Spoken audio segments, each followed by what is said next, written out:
News Weekly.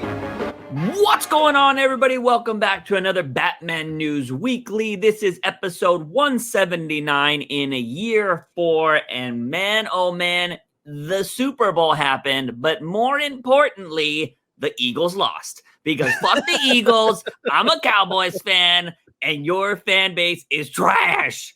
Actually, sorry, there's a lot of cool Eagles fans out there, but for the most part, y'all suck. And I'm so glad you lost. Go Chiefs. But anyways, what more importantly happened was the fucking Flash trailer, which was way better than I thought it was gonna be. I'm not gonna be straight honesty. I will be completely honest. I'm a grocery home delivery driver, and so I had gotten notifications so there's somebody on Twitter that I follow mainly for they give discount codes for video games and stuff when they go on sale and stuff, and I follow them specifically for that kind of thing. But they always throw out the stuff for the Nintendo Directs, all the YouTube links and stuff. Yeah. And so when they started throwing out Super Bowl trailers, I was like, oh, he's going to tell me when the Flash trailer drops. Legit. Going down this road, the main road, basically to where you live, and legit got the notification on my phone, veered off into a freaking parking lot, stopped and watched it. I was like, I don't care if this delivery is late. I'm watching this trailer right now. Yeah. Wow. Holy crap, dude. I watched it late. Everybody in Discord was all like, oh yeah, it's out. Because it was Kid Stu was all like, I don't know how I feel about the Flash trailer. And I was like, it's out? And Clay's like, yeah, you should react to it. There's something in there you gotta watch. I was all like, man, I don't fucking I don't do reactions to trailers much anymore or anything. I just haven't been because I've been so busy. And I was like, fine. I was like, why not? Maybe it'll get some views, which it did fucking not.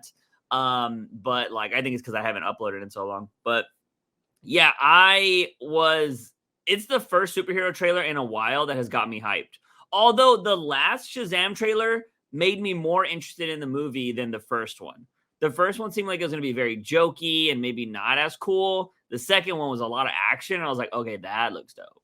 Yeah. So, but this Flash trailer, the only thing that I'm worried about is I hope they didn't blow their load, because there was a lot of cool shit in this trailer. There was, and there's some people were saying it had the BVS problem. Some were saying no. I think that, with a movie that is 2 hours and 30 minutes, I think this is, just to get everybody hyped, and then they're going to share some of the bigger stuff when the actual movie drops. But there's some tidbits in here that I definitely want to sit back and talk to you about. Okay, go for it, man.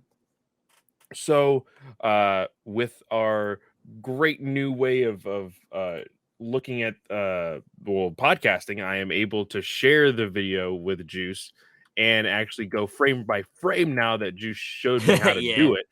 Yeah, that was crazy. I did not know about that. For those of you that watch YouTube and you don't know, if you watch on a PC, if you use the greater than and less than keys on your keyboard, you can go frame by frame on a YouTube video.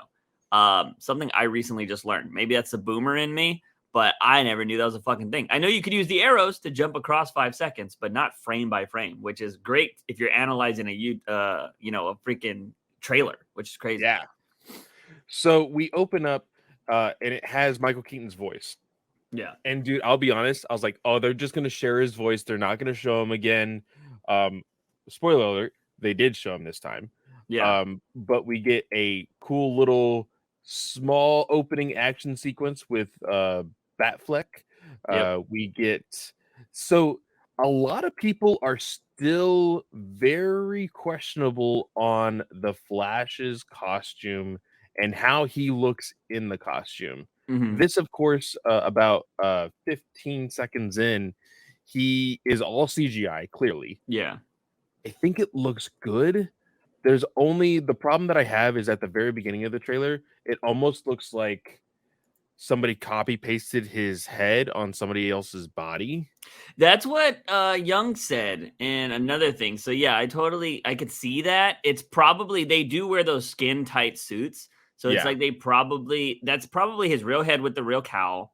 And then that does look kind of weird because the CGI, it's basically like you're wearing a green screen suit. Yeah. And they just threw his body like right into it. So yeah, I understand that. It does look kind of weird. But the biggest part here that that we're seeing is, of course, this is the Flashpoint storyline. Yeah. He's wanting to save his mom. We get these flashbacks with Barry's mom. We see the incident, or at least the aftermath of the incident that kills her. And Juice could not stop laughing at this point right here. So there's this point when Barry's talking about, like, you know, Michael Keaton's voice is like, why'd you stop here? He's like, because this is the one where my mom is and I don't want to lose her again. And we're seeing like him dancing with his mom and like his dad's there. And then we see the moment where here's the thing I don't like is I think it looks like she's gotten hurt and the dad is holding her. She should have just been dead. I hate when they get like last words. Like, I really hope she doesn't have the last words, because if I'm not mistaken, he showed up and his mom was just dead, wasn't she? Or does she say something right before she dies? No, from what I can remember in this like new version, of course, the retelling of the story of her dying is a Jeff Johns story. Mm-hmm. And I am pretty sure the story goes that he came home with a whole bunch of police vehicles around his house and his dad being arrested. Then he runs inside and sees the aftermath. Yeah. Like, he does not get to have last words with his mother at all. Yeah. The Flash TV show would lead you to believe that he saw her being killed and he saved himself from seeing it. Exactly. Yeah. That's how they played it out. So that's why I'm kind of like, I don't know if he saw her. But here it looks like she's hurt and like she's not dead. But like, I don't understand what other reason why she would be like on the ground and her husband's like, you know, holding her. So I'm like, I don't know how I feel about that. I mean, it's not a big thing, you know, but I don't know why he would run out, you know, at that point. Is he scared? Like, it's going to be, I'm very curious because there's like the cop thing makes sense, right? Like, yeah. So I don't know why. I don't even know if this is going to be the shot that he's like running away from the house. Like, this might just be him going to play. You know, this shot, when there's like a night and day shot is what happens. So I don't know. The kid runs fucking funny. That's all I'm going to say. Go back and watch it, and he runs fucking funny. I thought the same thing. I was like, oh, so that's why he runs funny in Zack Snyder. Yeah, that's what I thought. Yeah. So what do you think about the Flash suit there? You notice it's not glowing. It's all red. What are your theories on that? I think that we will only see the yellow lines of the suit when he is tapping into the Speed Force. Okay. So as he is like standing and being stationary, he's not really tapping into the Speed Force. Yes, you could say, oh, he's always a part of the Speed Force. Yeah, sure, whatever. But when he is excessively using it to run, I think that's when we will see the yellow lines appear on his suit. Yeah, because in this particular shot, when he's seeing himself run away, that could be a full-blown suit, and that's why we don't see the CGI lines on it. Yeah. So that could be, he could just have a Flash red suit, which is nice. This scene is in the trailer is pretty dark. It's at night, so like it's kind of hard to see him, but it looks cool from what it looks like. And then we're moving on in this trailer. When it goes on, he's kind of talking about like the timeline. He's talking about his mom, all that jazz. And then we see Barry meet Barry, a long-haired version and a short-haired version. I automatically thought when I was watching this, I was like, how did they film this? Or is one of the hairs a wig? You know? That's interesting. Because here's the thing. One has to be a wig. Because I'm assuming they film one version of it and then they film another version of it the same day, right? Like, you're not gonna build that set multiple times and like, we're gonna film all of your scenes with short hair first, and then we're gonna film all the scenes with your long hair second. Like, you can't do that because like you'd have to tear down sets or redo them and shoot them on multiple days. Like, so one has to be a wig. Which I'm assuming the long haired makes more sense that it's a wig, but. I also, I don't know. Ezra's also kind of had long hair for a really long time. So I'm kind of confused. Unless they just superimpose his body or his head onto this other person's body. Which, if they do, the CGI is fucking fantastic. So The CGI is super fantastic if that's the case. yeah, I think the long hair will be a wig. okay. But I was thinking, how is he going to do this in the timeline? But I guess he like runs back, and he is when he goes back in, or he goes back or whatever, and prevents the death or whatever. Or from what it sounds like, this is the weird part. In the comic, he goes back in time, prevents, or he's going to prevent the death, and he actually sees like I'm trying to remember because I read it back like maybe right before me and you started working together. I had gone back to revisit the story. I haven't read it since then. Yeah. From what I can remember, the way the comic opens is Barry's just in this alternate timeline, and he's very confused, and he goes, like, somebody mentions his mom. Here it makes it sound like he goes to like a different universe, like a different Earth. So that's the weird thing for me. But it's gonna be very interesting how he goes about it. Yeah. Because we see, okay, clearly there is another Barry, meaning that this is a completely separate timeline, because you can't occupy the same space, right? So clearly a different timeline. And there's a shot here where you see blue lightning hit one Barry and then it's hitting another. Yeah. I think the timeline where Barry's mother is alive, Barry never turned into the Flash. I think we are seeing the creation of the other Flash. Oh, okay. Yeah, and then there is a big scene later in the trailer where you see that one has blue lightning and one has yellow lightning. So yes, and I don't remember if they've actually specifically said this in comics lore or not, but like I've heard a theory of like blue lightning is supposed to be when you're like first getting off the ground, kind of like in your early years, while yellow is kind of like the perfecting of the Speed Force. yeah. And so I think that would be kind of a cool correlation. This ring is really cool, Yeah. but it's super big. Yeah, it is. It's like a Super Bowl ring.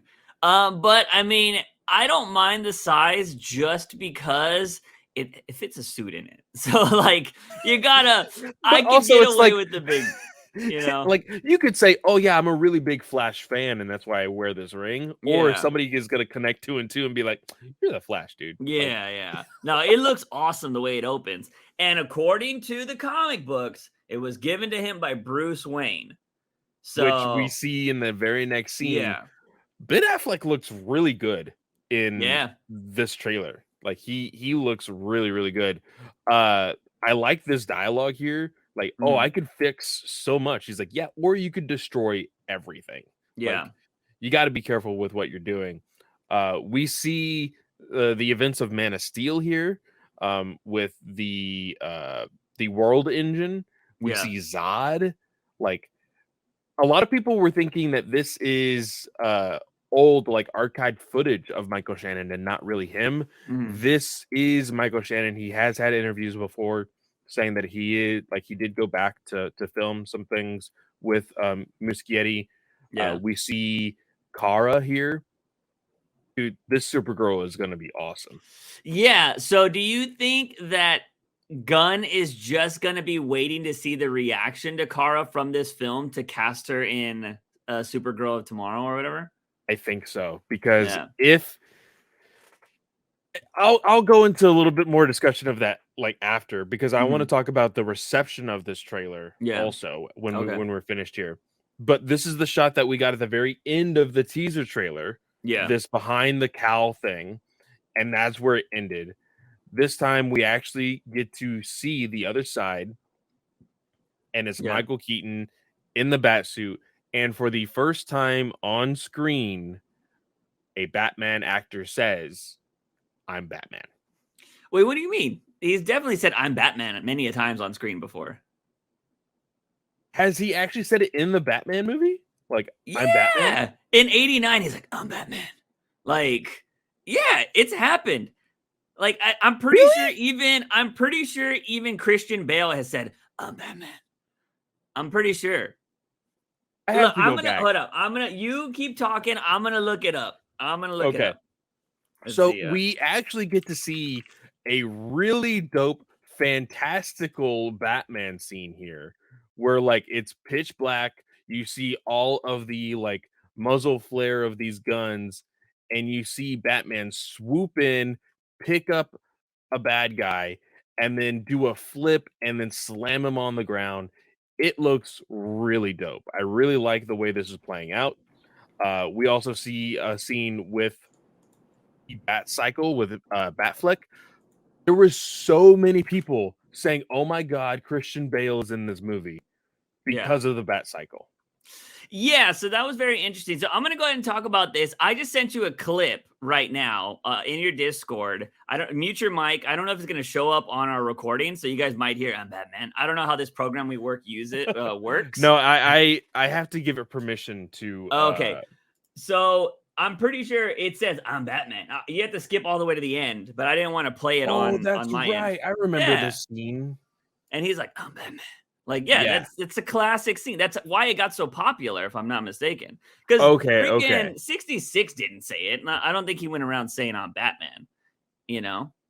Okay. So Yeah. But I remember that scene for sure. yeah, so yeah, definitely happened before. And I want to say, and that's also the reason why I'm actually kind of shocked that Clay forgot this, because it's also the reason why everybody freaked out when he's like, I'm vengeance.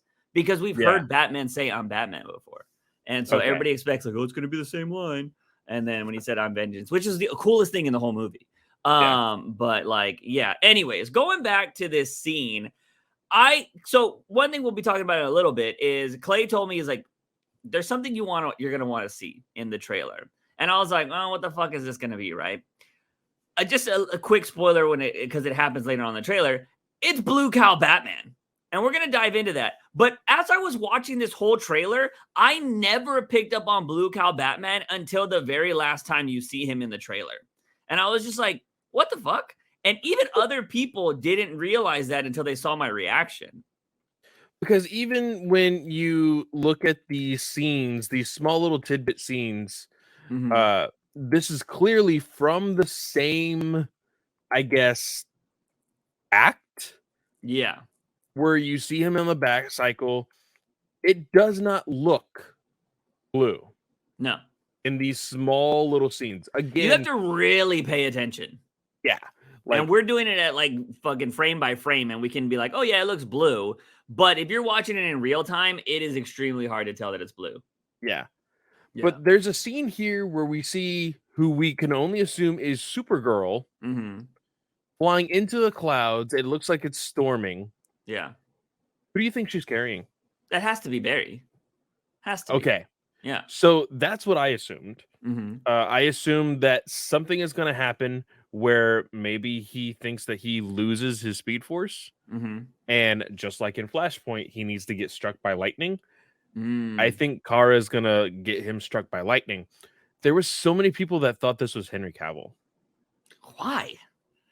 It's wishful thinking. Wishful It's thinking. wishful thinking, but like people were like, "Oh, you know, he kind of has like what looks like blue like leggings, so maybe part of the Superman suit, Mm. and like maybe he's just like really scrawny in the comics." I'm like, "No, that is Kara's role Yeah. in this movie." Like They've already it shown wouldn't her. make any sense to Yeah. have Henry there. Yeah. Could But this also be the creation of spoiler for anybody that doesn't want to know about this, but we know that there's another speedster villain. Could this be the creation of yeah, that? So I don't want to yeah. say who it is, but like we've seen toys already, so you know. But that could be the creation. So that'll be interesting. I gotta say, we're at the moment. I want to apologize right now if this is not a good listening experience. This is the first time we're ever trying to live react to something. Granted, this would be better visually, but we don't have that capability at the moment. Barry looks to run normally in this particular scene where he's running up a building. Yes. So I just want to point that out there. He's not doing any weird hand movements. His legs don't look like they're flying out to the side. It looks like he's just running. Granted, I think that they will change the form of his running compared to when he is running at like real time versus running in slow motion. So I think just to kind of give a visual like thing, I think that his arms may move a little different, but nothing like trying to be a freaking ballerina or anything.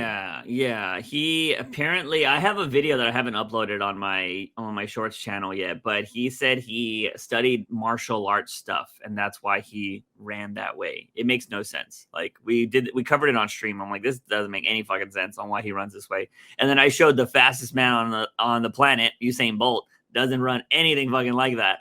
So yeah, I don't know, ridiculous. Then we see freaking Michael Keaton enter as Batman, jumping down. Classic How do you Batman feel style. about this suit? It looks very stiff. I will say that. I think that what a lot of people are saying is that he apparently looked very scrawny, or technically is very scrawny for being an almost 80-year-old man. Yeah. And so they bulked up the suit to make him look more like intimidating, I guess. Yeah, you can't. The scrawny argument is no longer valid because we have Robert Pattinson. So you can't use that argument anymore because everybody's like, his Batman was scary and so awesome. So you can't use that argument anymore. Batman can't be skinny because if you do and you like the Batman, you're shitting on a movie you like. So I don't agree with that, but yeah, I mean, I think every suit. I mean, it's the what's his name? Fucking who we thought was nice and is not nice anymore. Shazam. Fucking his first suit. Oh yeah, they made him bulky. And like he said it wasn't the suit. There was no padding in the suit. Whatever you gotta say, my guy. But his muscles were not that big. So they definitely made him look stronger. And yeah, I could see them doing it with Keaton. It just looks stiff. Like rubber it's stiff. So like I don't expect him to have a lot of movement. But I mean, Keaton wasn't going to do that anyways. It's all his parts probably are mostly going to be all CGI, or he's going to have a stunt double. So now, and also it's not in this trailer. It was actually in a TV spot that was actually played during the Super Bowl because this was actually shared via online, like literally 5 minutes before the Super Bowl. Yeah. Whereas there was an actual 30-second teaser that showed a whole bunch of suits also. Yeah. And a lot of people have had a lot to say about those. You apparently see like the Keaton version of the Nightmare Batman suit with the goggles and stuff. We see like some sort of like possibly underwater suit with like a respirator and very bulky, kind of like a scuba gear type thing. We see a blue and gray suit with the white freaking eyes, which I thought was amazing. And then we actually see suits from both Batman 89 and Batman Returns, specifically because one of the emblems is charred, just like at the ending of the first Batman movie where he kills the Joker. Yeah. Batman 66 as well. So Batman 66 is the one with that looks like he's holding guns, which everybody was making a big deal about. Yeah. That's actually Batman 66. The costume designer is on Twitter and he talked about it, or she, I don't know their gender, but they talked about it and they were talking about how the reason why they did the blue cowl was they asked if they could do the blue cowl because they're a huge Batman fan. They're like, that's just the nerd in me. I wanted to do it and they let me do it. So they did that. And then they also responded to the grappling hook and or the guns thing. Cause everybody's like, why does he have guns? And he says they're grappling hooks. So, and that's kind of what's going on. And they use the 66 emblem. So that's kind of, interesting lore behind the costume designer making the Batman stuff, which I thought was really cool. So we know this Batman's been through a lot of changes, which I really like.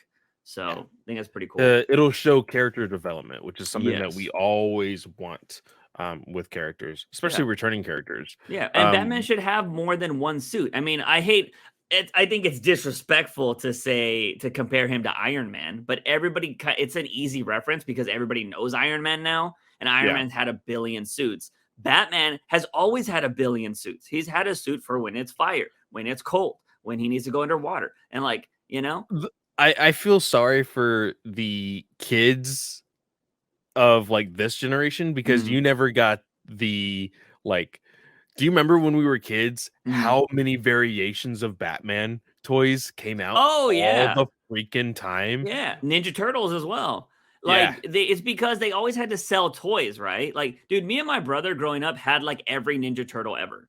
We bought. I specifically remember the first time I ever went to church. My grandparents were like, "You come to church, be a good boy. We'll go buy you a toy." And I'm like, "Oh, fuck yeah, I love church. Let's go." And so we go to Toys R Us because Toys R Us was still a big thing. It was still around.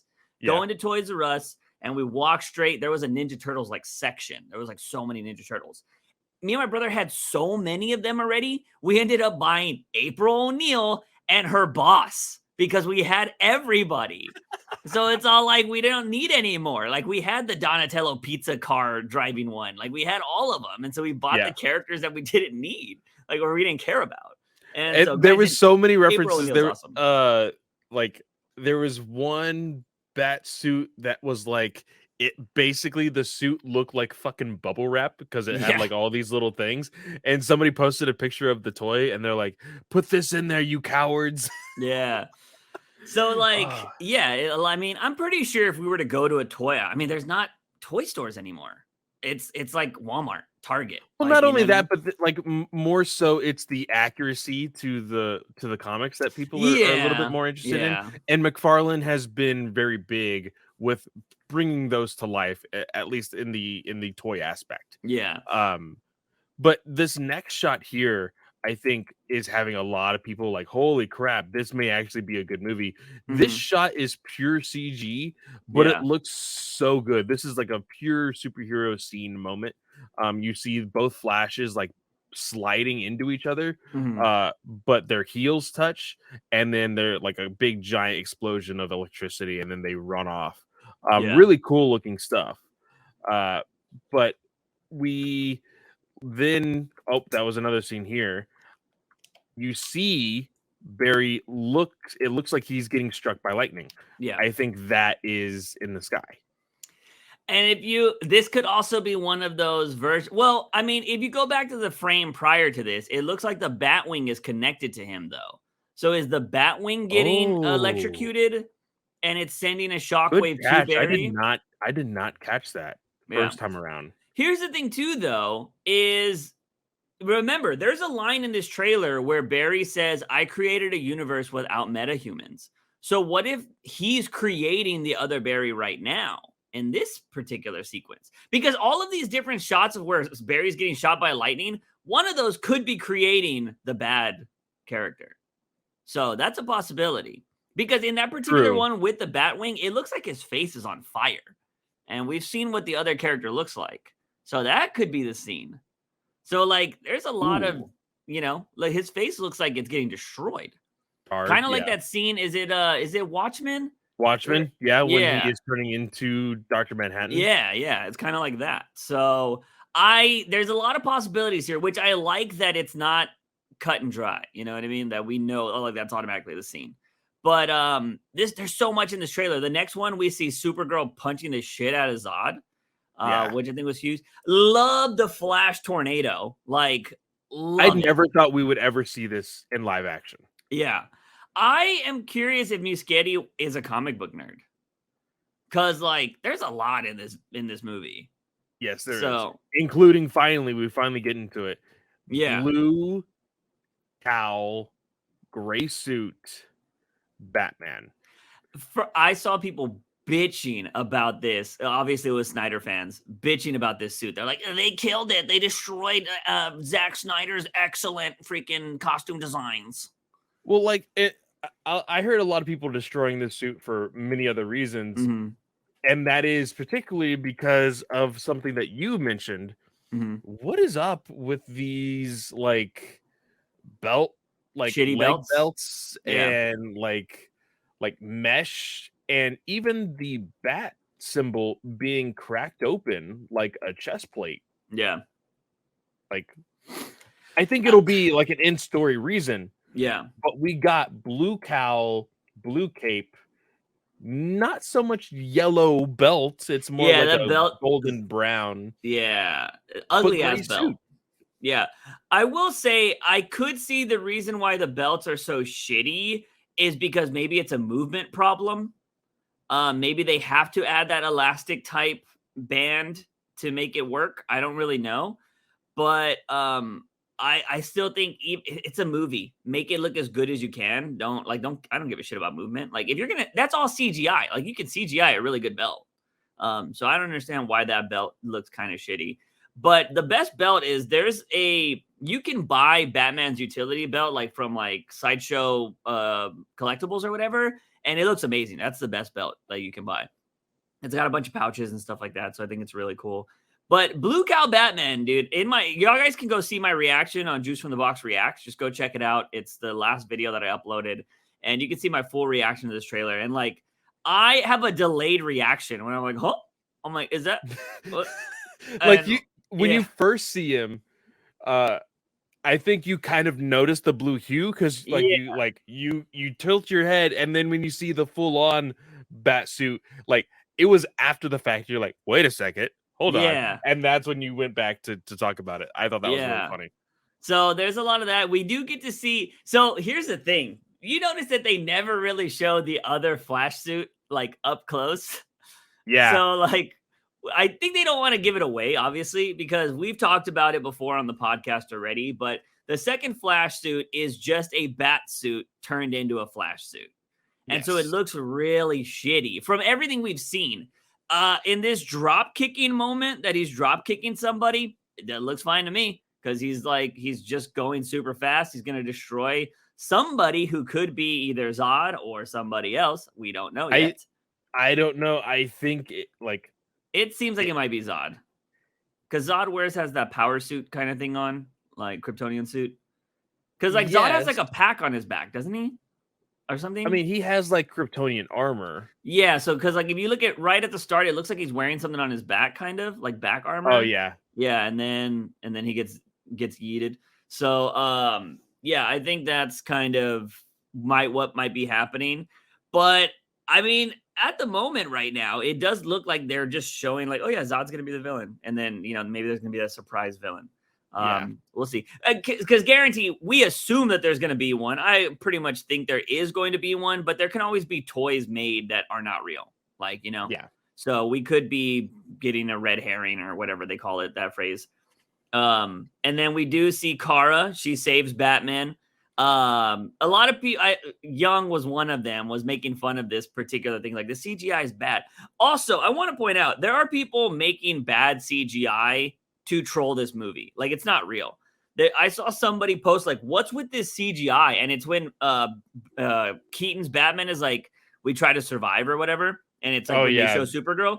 I saw them like elongate the hand like out of the frame and bubble the mouth. And I'm like, why are y'all trying to make fake bad CGI? Like clearly fake, so fake to where it's like, this isn't Hollywood. Yeah.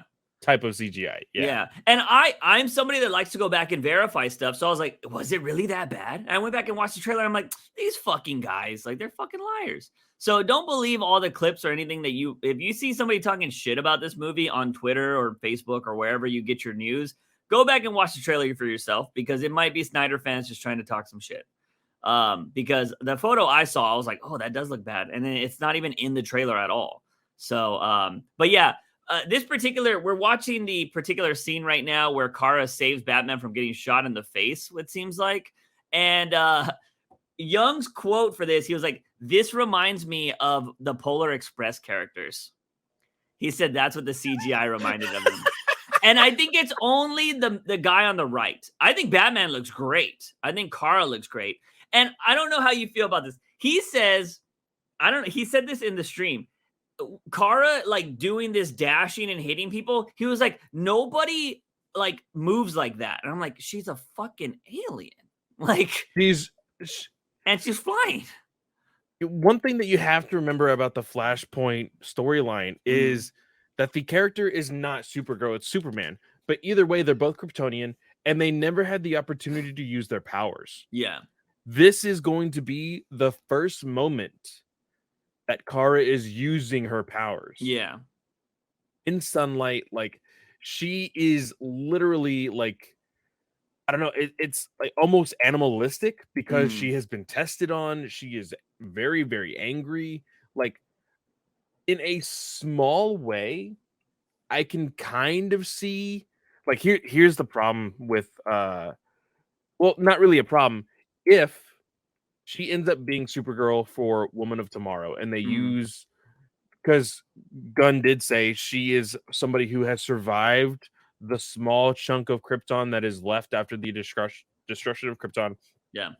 It'll be a rewritten universe because the ending of this movie anyway. Yeah. So I do think that she could still play Supergirl. I hope she plays Supergirl, because here it is. If you type in Sasha Kaye blonde, people have gave her blonde hair. She looks good with blonde hair.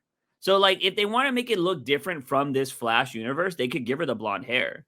Because her hair is jet black in this particular movie. And I think if they give her the blonde hair, I think she'd look really awesome. And I think people are going to love her after this movie. I hope people are going to love her after this movie. So we're going to talk about the reception here in a little bit. But from what I saw on Twitter, I saw people liking her.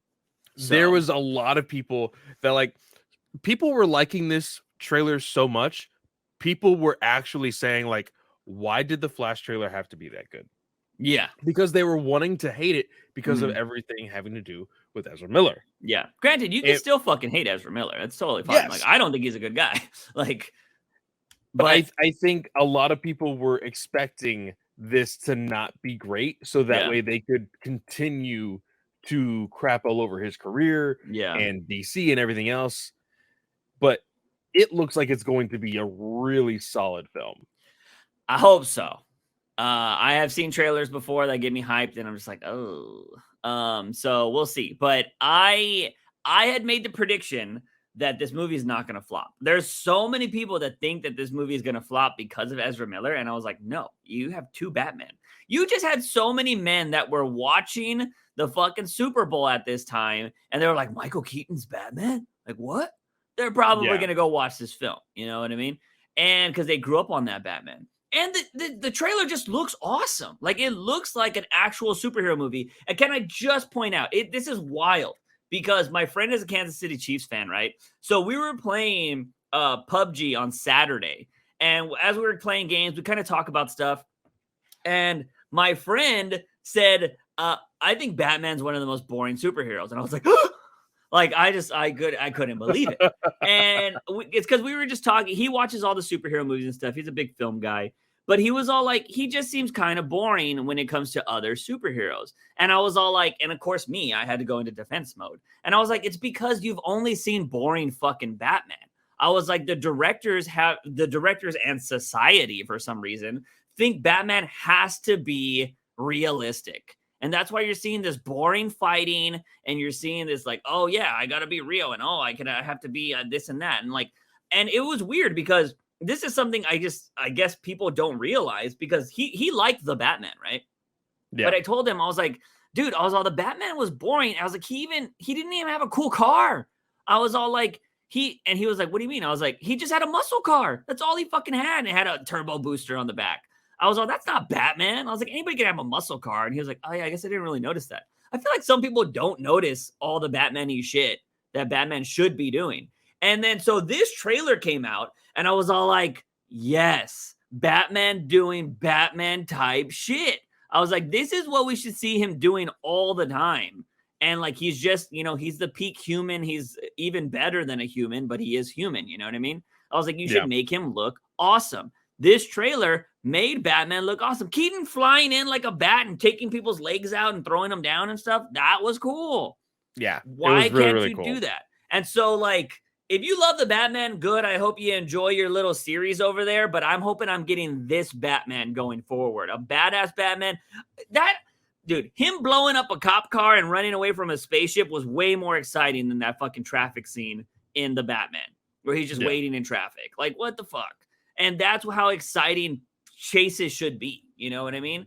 And I don't know. I fucking loved it. Like, I think that looks really cool. I can't wait to see the whole sequence. I hope they didn't show us the whole sequence right there, but I didn't see what he's grappling onto, how he's gliding across the highway or There whatever. was another shot that I think I shared in the Discord that is from the TV spot. So there's different things that you can view that show different parts of that scene. So if you don't want to be spoiled, maybe don't jump into everything that they are showing. But this is all I need. Do you need another trailer? I don't need another trailer. I don't think I need another trailer, but I will say that they do have a kind of to like in this segment, they did release a full synopsis of the movie. Yeah. It says here, Worlds Collide. That is like their big like marketing title. Worlds Collide. They've been putting it all over the posters and everything, which by the way, there's 3 new posters of the characters Supergirl, Flash, and Batman, which I think look absolutely solid. But the synopsis says worlds collide in the Flash when Barry uses his superpowers to travel back in time in order to change events of the past. But when his attempt to save his family inadvertently alters the future, Barry becomes trapped in a reality in which General Zod has returned, threatening annihilation, and there are no superheroes to turn to. That is, unless Barry can coax a very different Batman out of retirement and rescue an imprisoned Kryptonian, albeit not the one he's looking for. Ultimately, to save the world that he is in and return to the future that he knows, Barry's only hope is to race for his life, but will making the ultimate sacrifice be enough to reset the universe? Yeah. Yeah, well, we already know that this is going to reset the universe. Gunn has said that. So I'm going to be very interested in how it plays out. Because we've heard a lot. One thing we were talking about a lot before this. We should talk about that. I mean, is there anything else you really need to talk about? Because we need to talk about Grace Randolph and what the shitstorm she started. Well, I mean, it was going to go into the listener questions because I asked. Well, because I asked the question. Okay, we can hold off. Yeah, okay. So we'll hold off on that one. Yeah. But let's go into, I think we covered everything. Let's jump into the reception of this. What was your overall take from what you saw from people? What I saw from people is that people are ready to see this movie. Yeah. Of course, this movie has been 7 years in the making, I think, which is absolutely insane. It has gone through so many different directors. It has and writers. It has jumped release dates like crazy. I think, and I'll be completely honest, I think a lot of people, especially on the fan side, general audience, doesn't care a damn about this, but there are so many people that are seeing this trailer and being like, James Gunn did it. And I'm like, you idiots. The movie was made before James Gunn was in charge. He made changes to the ending, but the ending is not what people are crazy about in this trailer, So I would say Muschietti is the biggest thing. I think he 100%. Had a vision and he came in and he fucking destroyed it. I think if you would have kept those 2 dudes from Game Night, this movie would have probably been a lot more funny. Yeah. Because Game Night is a fantastic fucking movie, though. I don't know if you've ever seen it. It is amazing. Great. So I was excited to have them on there. But it did seem like there was like a lot of development hell for them, and they were just like, I'm out. I'm curious on what the original guys, like every director they've had has been really like weird, like for a superhero movie. It was gonna be that dude. He made like a serious film, like if I'm not mistaken, the black director. I'm forgetting his name, but he had I think it was like an Oscar film that he had just come off of. He was nominated. I could be wrong about that. But he was the first director, if I'm not mistaken. No, second director. Because the first guy actually wrote the film. And everybody was like, you've never directed before, though. You're going to direct this? Like, whoa. So, yeah, this has been in development hell. But if this movie is a hit, we have a pattern of Christina Hudson, I believe is her name. She's the writer, of being good, bad, good, bad. So, because, well, it could actually be good, bad, bad, good, bad. Yeah. If I'm not mistaken. Because Bumblebee, I enjoyed. Bumblebee was awesome. Thought it was a cool film. Then she did Birds of Prey. And it's like, oh, that's, it's not a great film, but it's better on a second watching in our opinion. But Yeah. I could say that could have been the fault of the director. Mhm. I could put a lot of that on the director because that movie could have been good, but visually there was some things that just didn't work. Also, we heard there was a lot of changes too to that Yes. movie, so that could have also been WB kind of getting in the way. Then she did Batgirl, and that didn't see the light of day. So that's 2 bad flops in a row, and then now we're gonna have Flash, and I don't know what else she might be working on. So, but they love her though. I think she was somewhat supposed to be working with the same writer of She's on Glenn's team. Yes, she is. She is. Okay, so she'll be going forward for sure. Yeah. I'm looking at her stuff right now. I'm going through. Let's see. Coming up, she has the Flash and Batgirl. No, she doesn't. Not Batgirl. But before that was Birds of Prey, Bumblebee, something called Unforgettable, and Shut In. Whatever that was. Shut In got a 4.8 out of 10. Whatever that is. Birds of Prey got a 6 though on IMDb. Bumblebee got a 6.7. I don't know if they were that close. But yeah, so she's had some hits and misses, but that's a lot of people. So we'll see. They seem to enjoy her. This movie looks like it's gonna be awesome. So if she wrote this, like, that's dope. Yeah, for sure. Give a big win for her. But yeah, I think the people that want to see this movie fail might not get their wish. They're gonna feel like I feel every time a sports team that I don't want to win wins. And it sucks. It's a shitty feeling. So I don't know, man. Look, I can understand. You can still hate Ezra Miller if you go watch this film. All right. We've had this discussion before. When it comes to movies and TV shows and somebody being like controversial on them, you obviously you have your own right not to watch something. That's totally for you. Everybody makes their own decisions. But I don't think you should shame people for going to go watch a movie that has somebody you disagree with. Ezra Miller, I'll tell you right now, if all the allegations are true, he's a piece of shit. And also might be really weird with some of those allegations. But that doesn't mean that Michael Keaton should suffer, Sasha Calle should suffer, fucking Ben Affleck should suffer, Muschietti should suffer. Like, all of these other people that were not Ezra Miller that worked on that film, that this could be their big break or their resurgence into blockbuster movies. They shouldn't have to pay for his mistakes. You know what I mean? And Ezra Miller has been quiet since they told him, like, you need to shut the fuck up and get clean or you're losing this role. And I haven't heard shit about him. Like he's in a cave somewhere, doing whatever he does, but he's being Have, So I think this movie's going to come out. Do you think they allow him to do press? I don't think so. I don't think it's a good idea to let him do press. I don't think so. Yeah. Unless the only thing you do, maybe you have him go to 1 or 2 and it's like, this is your apology tour. You are going to just apologize your fucking ass off this whole time. If they ask you to be like, look, I think that even that is like letting people know, like, hey, we're acknowledging this, and which is a good thing. Is a good thing. Yes, you should acknowledge it, but like at the same time, it just brings back everything from the past, and it gives more ability to these outlets to write more clickbait articles, and all of these other things, and kind of bring all of that back into fruition. And I just think that if anything, a 2 to 3 minute, like, go the Will Smith route.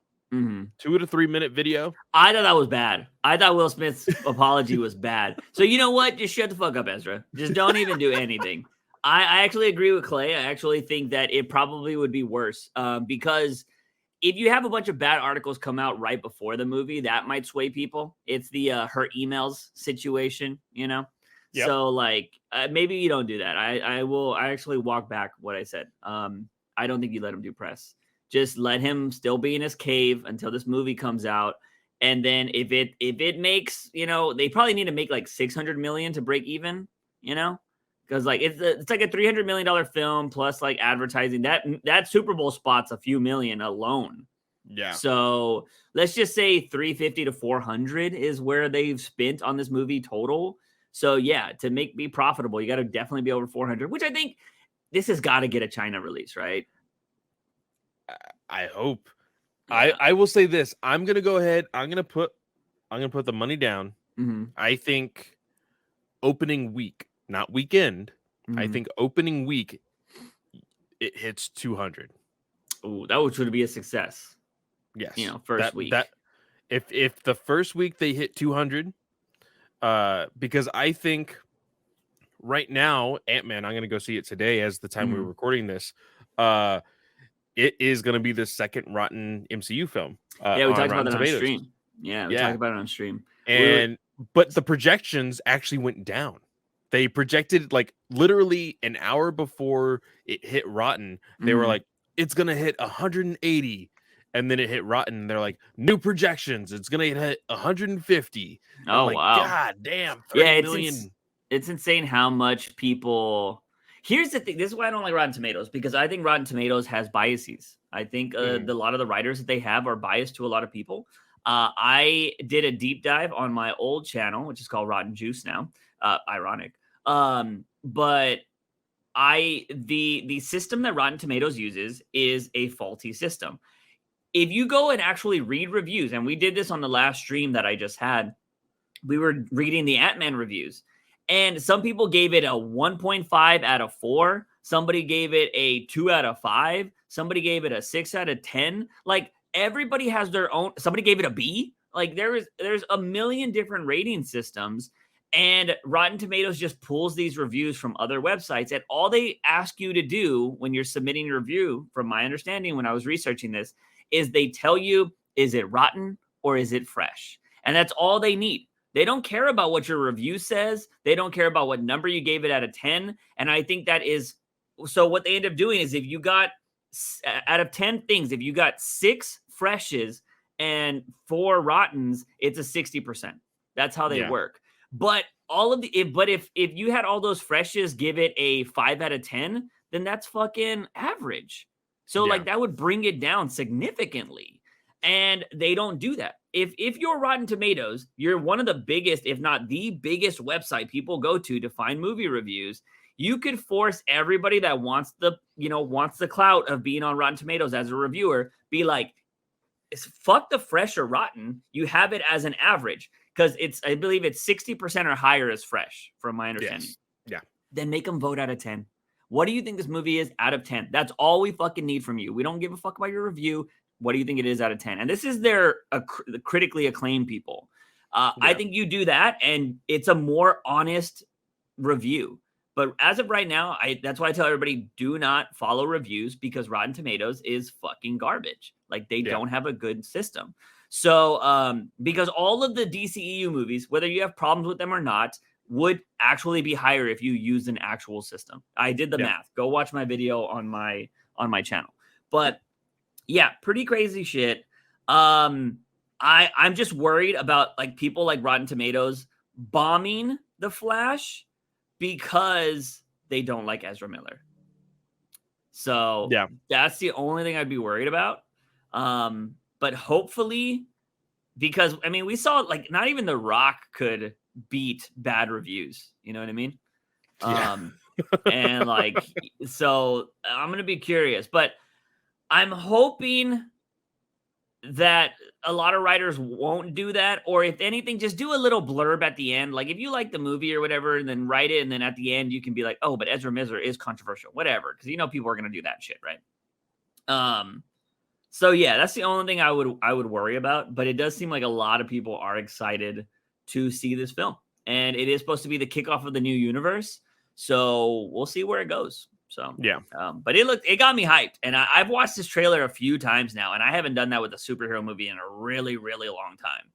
Yeah, so, I think I've watched this a handful of times. Also, now that I've learned how to freaking go frame by frame, I'm actually gonna share it with a couple friends of mine so they can analyze it as well. Yeah. So I'm excited. Flash looks dope. But moving on from all of the Flash talk, I'm pretty sure we'll have questions in the comment section. But let's move on to, we got our first sneak peek at Harley Quinn in I'm gonna call it Joker 2 because I don't know how to pronounce that French shit. Flux de la whatever. Yeah. So Joker 2. I will say that oh my god, Joaquin Phoenix does not look like Joaquin Phoenix there. He does look a little aged. Yeah. I wonder if that's on purpose. Yeah, I have no idea. But I was just like, huh. Somebody in my chat when we were looking at the photo said he looked like Robin Williams. I was like, oh, damn. That was way different.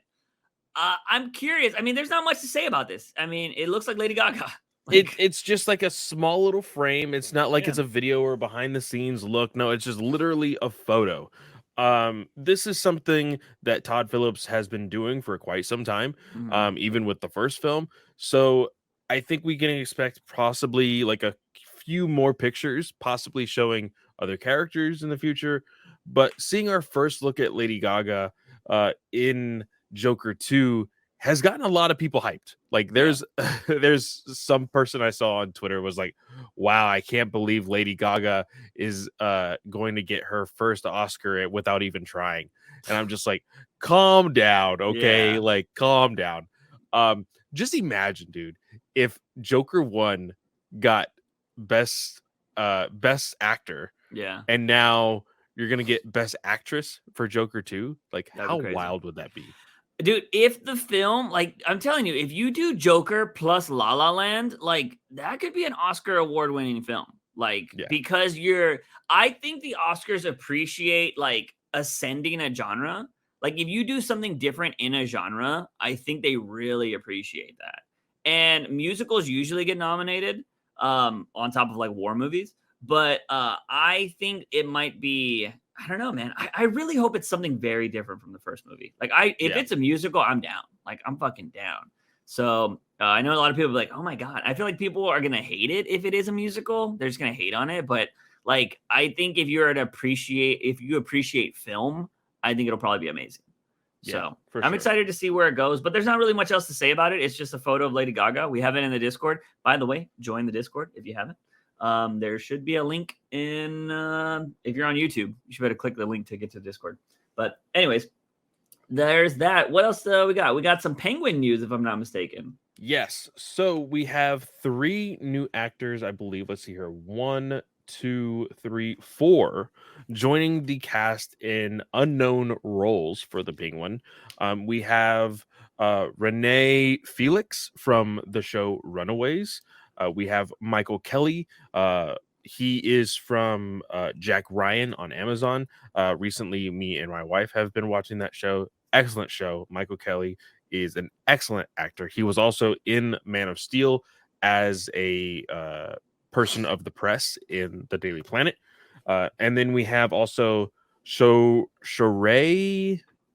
I don't know how to pronounce that last name. Aghdashloo. No, I'm dyslexic. From The Expanse.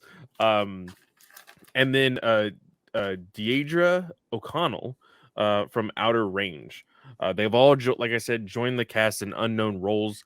I am guessing these are going to be either guards, psychiatrists, or inmates in what could possibly be like combining the Penguin and the Arkham series, because we know that the Arkham series is going to be coming up, and I think you kind of need to touch up on that a little bit.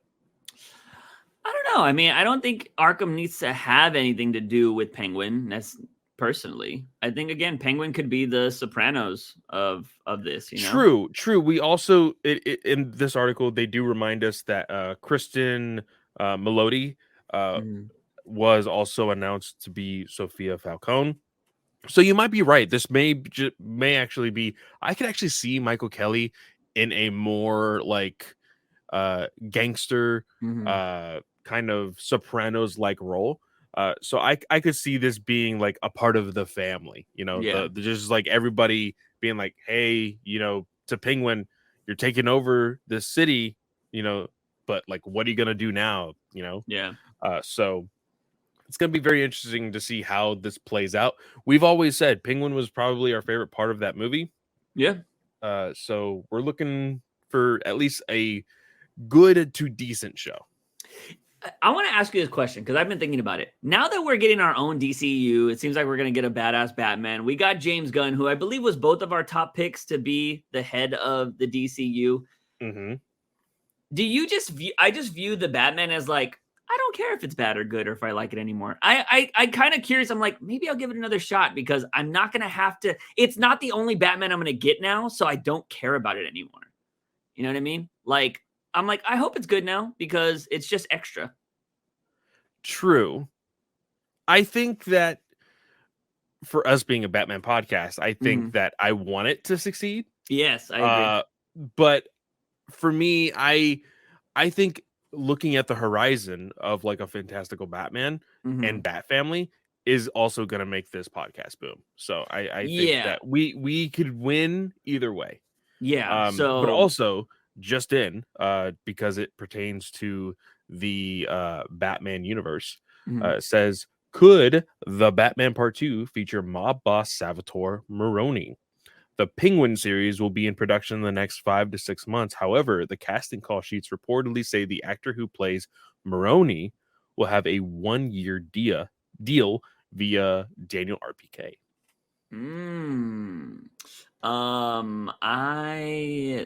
Is RPK even good anymore? He has been very quiet compared to everybody else recently. Yeah. I have this new hatred for scoopers now. They used to make my job great. I used to love scoopers, but as now that I am like, I feel like I'm one of those just people dependent on gun now. You're just like, who needs them? Yeah, the real source. You know, I actually like facts. Dude, I feel like one of those people that's like escaped Scientology now that I don't do reviews and shit now. Because you know how they come out and they say like a bunch of shit, like they're just like they were fucking terrible, and they give you all the juicy details. When I look back on review shit, like I was somebody that ate up the bad lies. Like I made a video on Cocaine Joker. You know what I mean? Yeah. Like, and so now that I look back on it, I'm like, I was part of the problem. And so now that I see it, I'm just like, fuck scoopers. Like a lot of these guys are doing it for clicks, and it's only going to get worse. I want to point this out because if the whole thing that Elon Musk is trying to do with Twitter is going to be real, where you can make money from ads that show up in your comments, which have you ever seen an ad in somebody's comments? Yes. I've never seen that. Is it on mobile only? Because I only use Twitter on my desktop. Never see ads in the comments. See, I've only seen ads in the comments on mobile. Yeah, I don't know if I've seen it on browser before. So I've noticed that Twitter on mobile and Twitter on desktop are very different platforms, which is crazy. So I don't ever see anybody. So I'm like, how the fuck are people making? And I don't have Twitter Blue or anything. So it's not like I'm getting all the ads taken away from me. I'm just a jabroni. So like, I don't understand. And so it's only going to get worse with these, like the Grace Randolphs of the world. Is it Randolph or Rudolph? I want to say Rudolph, but and it's Randolph, Grace Randolph. Yeah, I think Rudolph is what people call her just to make fun of her. Okay.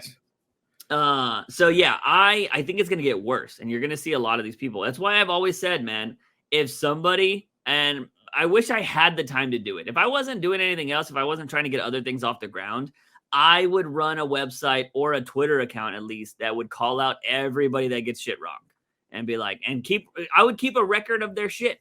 I'd be like, he said this wrong. They said this wrong. And it's a lot of things to keep track of, but like you could do it on a weekend easily. And I would do that to try to make people a little bit more honest. You know what I mean? Granted, some people wouldn't care because you always have the, what is that one website? We Can Do This, or How It Got Covered or something. Oh, We Got This Covered. We got this covered. There you go.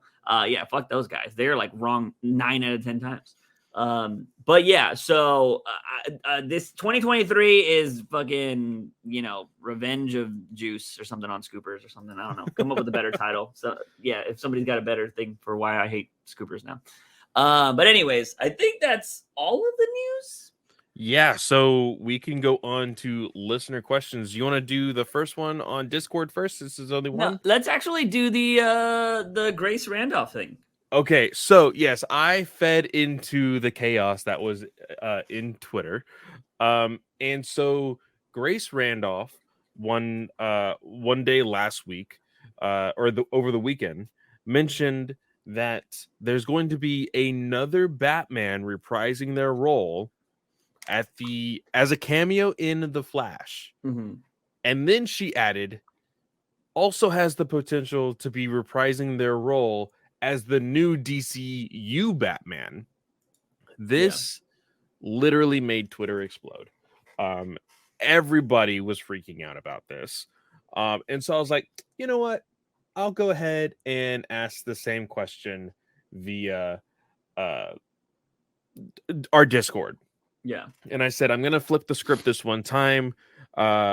So if you 100% had to choose an actor that has already been Batman to be the new Batman in Gunn's DCU that is not Affleck, who would you choose and why? We got a response from Arwitz, Bats,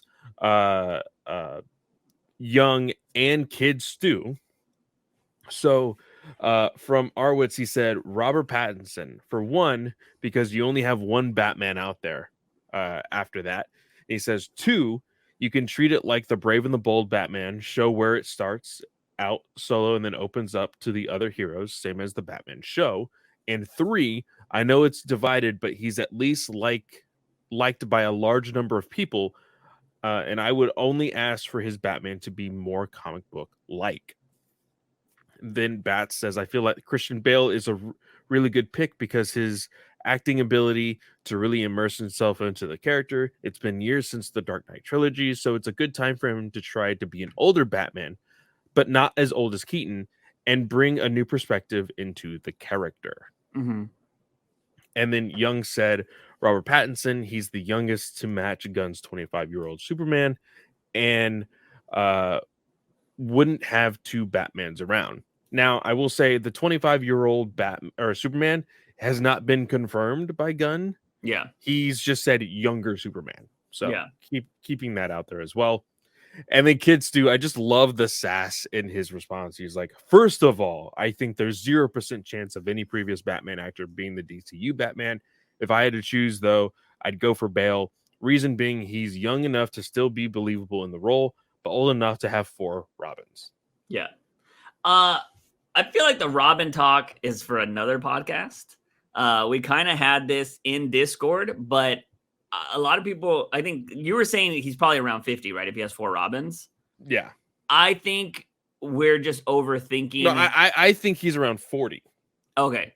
But you said for 4. Well, okay. I just think a lot of people, I don't think it needs to be like that anymore. I could still see a late 30s, maybe even mid 30s Batman having 4 Robins, because it all depends on how long you think like Jason Todd was Robin. That's the biggest thing. And when Dick Grayson becomes when he becomes a freaking Nightwing. And that's all that really matters, because they've retconned Todd's Robin, and I feel like he's more Nightwing's age. I feel like they're maybe like a year or 2 apart, if anything. Yeah.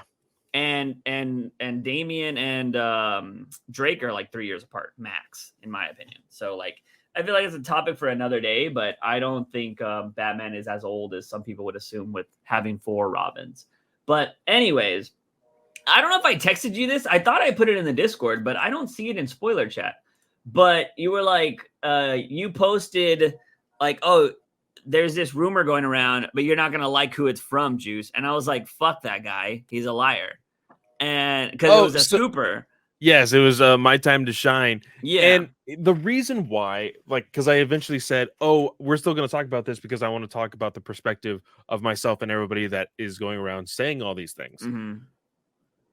Well, it comes to find out that other scoopers were like, Randolph, you dumb bee. Like, you could have had a really good scoop, but you decided to go too far just for the clicks. Yeah. She is the first to basically confirm, yes, there's going to be another Batman in the Flash. And everybody was like, okay, that is correct. But you decided, hey, I want to be the talk of the town. and throw out this news about the new Batman in the DCU. And I think that for me, like, that's the perspective that like I kind of grasped onto. Is like, okay, there's another Batman showing up in the Flash and being a part of the new DCU, whatever, it's fun, whatnot. Yeah. But like, I just think it's so dumb. Like, why? Like, do you have any desire to do that whenever you find out new information? You're like, hey, I could tell everybody. Like, and I can understand it being like, oh, I can tell two truths and a lie, and then somebody has to figure out which one is the lie. Yeah. But it's like when you make it that freaking obvious, you can't do it. You know?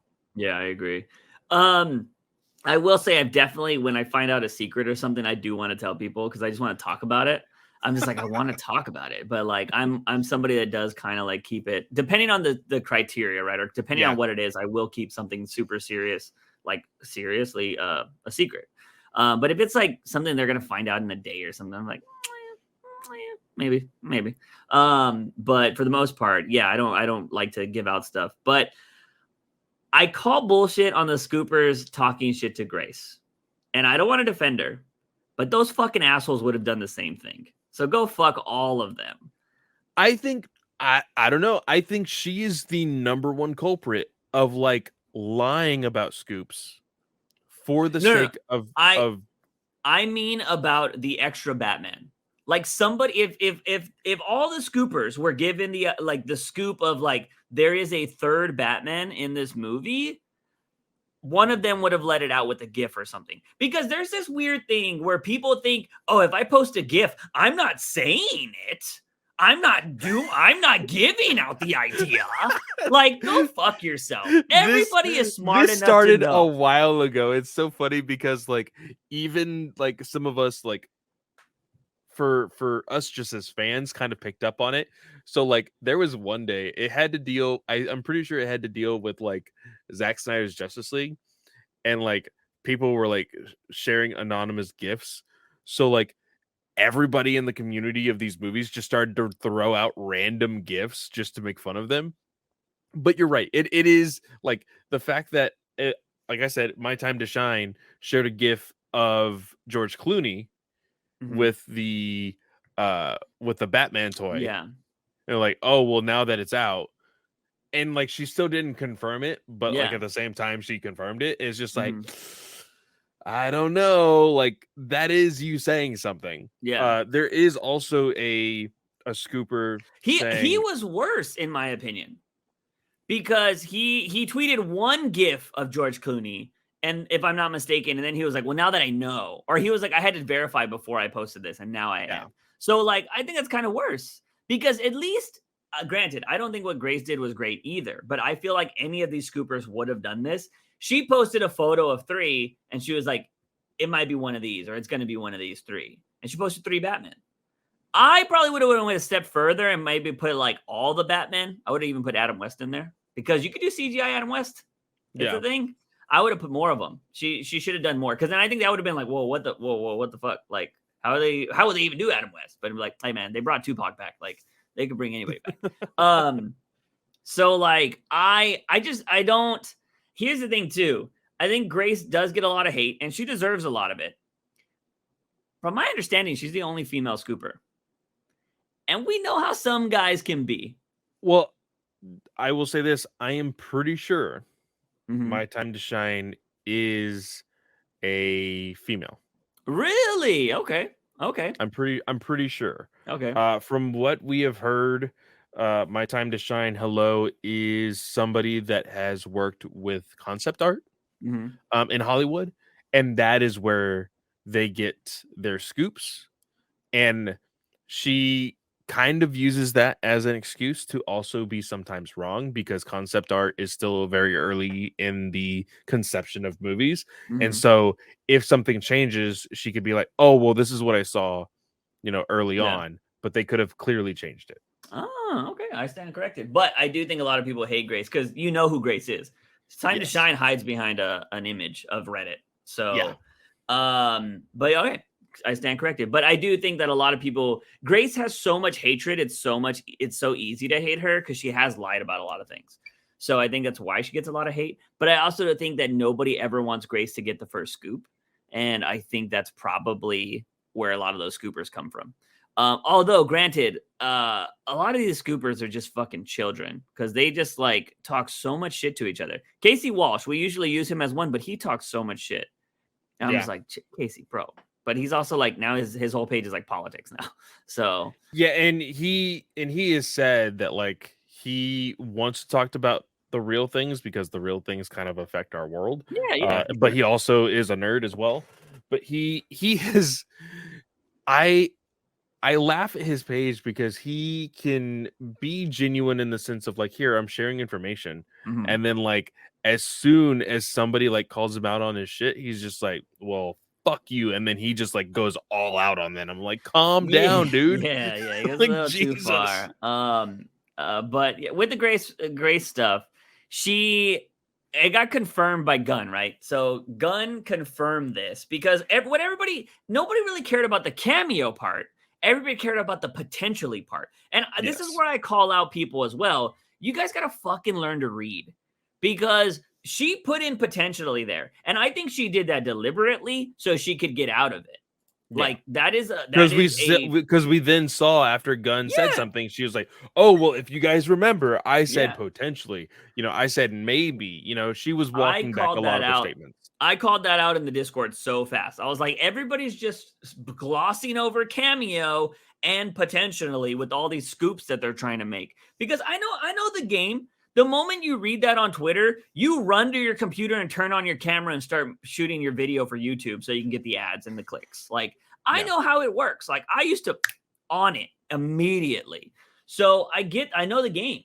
But like over time, I did try to make sure when I was doing my scoops or whatever, I would try to verify it with somebody else if I could. But now it doesn't help when everybody's spreading the same misinformation. And it's just like, well, now it's just kind of fucked. Because when I was doing it, like there wasn't a lot of reliable scoopers at all. So it's kind of, you were just like, I'm going to try it. And I would just be like, take this with a grain of salt. Like I would always say that because I don't know it's going to be real. But with this particular thing, somebody Gunn posted a photo of a dog. I don't think this is his dog. He just posted a photo of a dog. And somebody was like, is it true that you're casting George Clooney as the DCU Batman? And he was like, absolutely not. Yeah. And so killed immediately. And then a lot of people then immediately were like commenting on, oh, but you never said he wasn't going to cameo. Yeah. So it's like it's a double-edged sword because again, he can't just come out and say everything Grace Randolph is wrong. Yeah. Or he can't say, oh, well, a part of it is wrong and a part of it is right, because then you're spoiling the ending of your movie, Yeah. Or at least a cameo in your movie that you would probably want to be surprised at. Again, as of right now, like we have seen plenty of times, a lot of these scoopers get proven wrong by Gunn. Mm-hmm. If anybody other than Keaton and Affleck show up in the Flash, I was about to say in the Batman. It's basically a Batman movie. Yeah. I think that it's going to be a surprise either way. Whether people talk about it now or when we actually see it, it's going to be a fun time.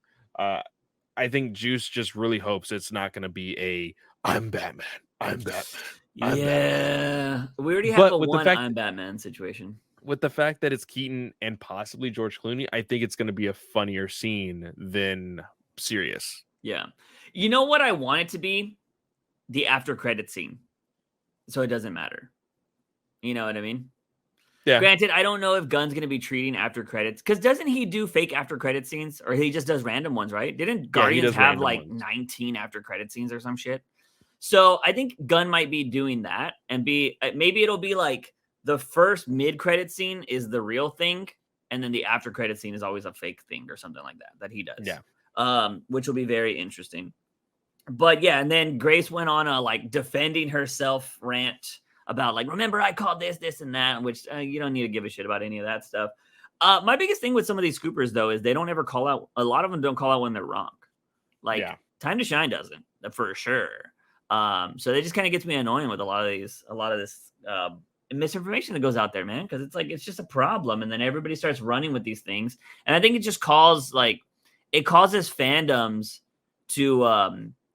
headcanon stuff that they think would be really cool or not, or it causes them to hate Gunn, right? Like, oh my God, he's casting George Clooney. What the fuck? And then it's like, well, no, it's wrong. He came out and said it. But sometimes people only go off headlines, right? And that's all that matters.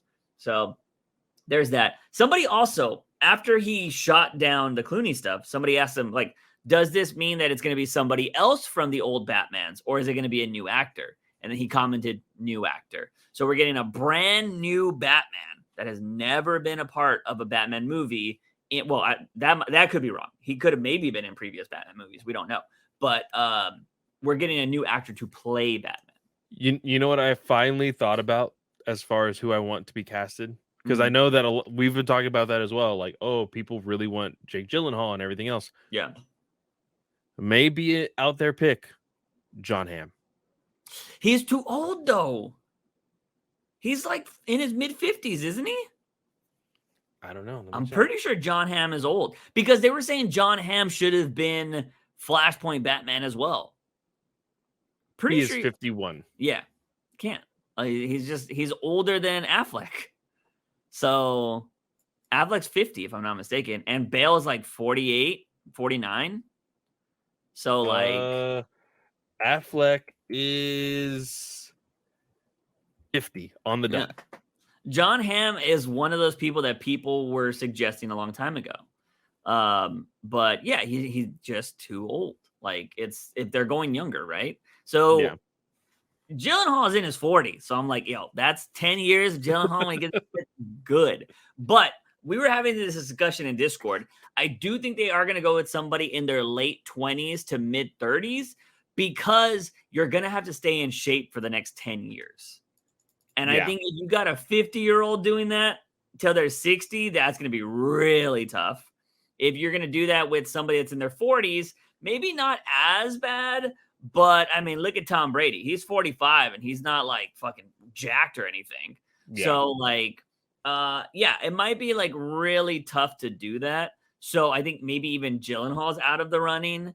But we'll see. They might do unknowns, man. They might go with unknowns or up-and-coming actors is what they might do, and these might make their careers. But I hope that they're smart enough to lock in multiple appearances into those contracts. Because the last thing you want is somebody to be the new Batman, them explode in popularity, and then be like, I want to go do Oscar films and like fucking do that shit. Because that would be the last thing we need, is for somebody to do that. Or God forbid, hopefully we don't have a Heath Ledger situation again, because that changed all of the Nolan films. Joker was supposed to be in part 3. So a lot of people don't remember that or realize that. So pretty crazy shit. But yeah, that's enough of the scooper hate from my side. Let's move on to the questions in the Discord. Only one we got from Discord is from Arwitz. Well, I guess mine is about The Flash. How do you think that they will show that Barry created a new universe at the end of the movie, creating Gunn's universe? I think it's going to be as simple as there being a difference in actor. Not with The Flash, but with Batman, or I don't even know you could do that if they haven't casted him yet. That is a tough question. If they haven't had any casting yet. Yeah. Unless they secretly have, and Gunn has just been really tight-lipped on it, you know? He would be lying at that point, because he has said there has been no casting. Yeah. So, and then could we really trust Gunn after that, you know? I wish I had the how do you say, the inside information on how quickly you could add something to a movie. Because technically, if you wanted to, let's say they do casting over the next 3 months, that movie doesn't come out till June. Well, let's remember, the Black Adam movie came out in October. Superman's cameo was added in September. Okay, so a 2 months turnaround. So they could cast a Superman and Batman by April, maybe. Yeah. I'm pretty sure Gunn has some people eyed already, but you know, they got to come in, they got to do the suit test, they got to do all that jazz. And then it makes headlines through all of May. And Yeah. then maybe they force a cameo at the end. It could be after credit scene. Or do you think they fucking do this? Barry shows up, he's gonna go talk to Bruce, and it's just a back headshot. And you never see their face. Fuck, dude. Oh. Fuck. Or I would hate it. I would hate it. Yeah, it could be the bat suit, like the new bat suit they want to use. But dude, can you imagine though? Like, could you imagine if they actually had the actors already and the new suits, and Flash runs to the Batcave. He's like, Bruce. And then it's the new actor in the bat suit, but I'm talking about like blue cowl, fucking blue chones, everything like badass, like looking Batman. And it's like, what's up, Barry? And he's like, oh no. You know what I mean? Like, that would be crazy. wild. Yeah. That would be nuts. That's not going to happen, but that would be nuts. Also, I think that, this is going to be very interesting because you're restarting the universe. Barry's going to know he fucked up. Is this going to be something he lives with from now on, or is he going to just forget in it? DC Comics, Barry knows about the Flashpoint, about him creating a new universe. Like, they don't play on it a lot. Like, from New 52 all the way to Rebirth was 6 years, and they didn't touch upon it a lot. Yeah, but he still remembered. Like, the fact that this was a different Batman than he remembered, and a different Superman than he remembered. Yeah, which is wild to think about, because by the time Rebirth happened, the Superman from before the reboot, like, he came back. And so they are technically the only two that like knew anything of the new universe. And then with some magic of like just continuity rewrites and all of this, like, they made it into everything merged, Yeah. So everybody is in the same continuity now. Yeah. But yeah, it's gonna get weird. It's gonna get wild. I think there might be a small possibility, because another thing that we didn't touch up on is the fact that if Barry does remember and everything else, right? I think that, like, with how big this movie is going to be, the thing that we didn't touch up on is, like, you have to make the expectation is going to be the Flash movie. Yeah. Like, the sequels and everything else, you can't have the Flash versus Captain Cold. Yeah. Because of it being on, like, it's always going to be compared to the Flash with the 3 Batmans. Yeah. Well, I mean, yeah, it's going to be kind of tough, but yeah, it's going to be really hard to do that, to be honest. This is why I say you never start with Flashpoint. Like, you just don't do that. Yeah. But I mean, I also said that you would use Flashpoint to reset a universe, and it's exactly what they're doing. Here's the thing. I think they still, because it's going to be weird. It makes no sense that he wouldn't realize that Batman looks different. You know what I mean? Because it's not going to be Affleck anymore. Yeah. So, and then it's not like he can go in the past and start the timeline where everybody's going to be younger. So, like, I don't know what's going to happen, because, yeah, the timelines are going to be off no matter what. So he's going to create a whole new timeline. Like, it's just how it's going to be. They could do the Doctor Who method, where, since it's time travel, and this is actually, if I'm not mistaken, DC continuity, he forgets. When he gets to the new timeline, he just forgets over time, because they forgot Wally because of the Speed Force. It's shown that you forget things.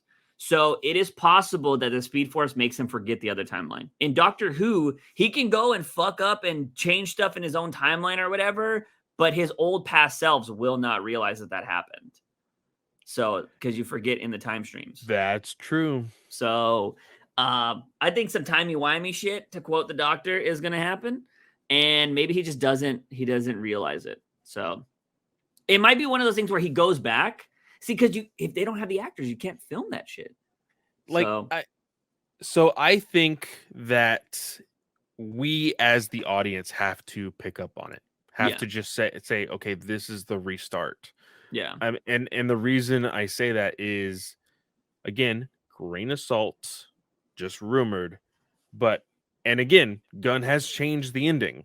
Mm-hmm. From what we were hearing last year, there was going to be a sequence where like Barry was running through the Speed Force and he saw the other universes, and like you would see Christopher Reeve Superman, you would see Pattinson's Batman, you would see TV show this and TV show that and movie Yeah. this. Like that could kind of give the indicator to the audience of like, oh, something's about to happen. Like something Mm-hmm. big is about to happen. But I don't know. I think it needs to be a little bit more black and white than that. I think Yeah. it needs to be like written out like, hey guys, this is what's happening. Mm-hmm. Because this is going to be the first time time travel and any kind of that kind of concept is happening within like the property of DC Comics as Yeah. far as live action movies. Yeah. Yeah, it'll be very interesting to see how they go about it. I wonder, we're probably still going to have that scene where we see a bunch of the different Flashes in the universe to kind of pay homage to the other Flashes and, you know, kind of the Arrowverse and everything like that. I wouldn't mind if they want to go like, because this could be, it seems like it's going to be a pretty serious movie at times. If they wanted to go more comedic with the Flash at some point, like they could give him his own multiverse movie where he's just visiting all the different timelines. Yeah. Because then he can fly into Supergirl, that one episode where she's like, don't touch me without consent, and be like, ew, and then just leave. Because that episode is so bad. We talked about it on stream recently. Because some people are like, what are you talking about? I'm like, we were talking about like the worst lines in the Arrowverse. Because we were talking about like, we are the Flash is one of the fucking worst lines in the show. You think it's going to happen in the show or in the movie?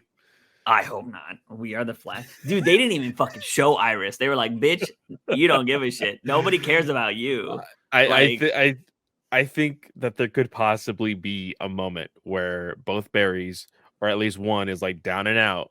And as like the hype man, the other Barry is like kind of hyping up and be like, we are the Flash. Like, I think it might happen. But that makes sense though, because that's actually correct. They're both the Flash. I know, but just Iris because of was that not phrasing, the Flash.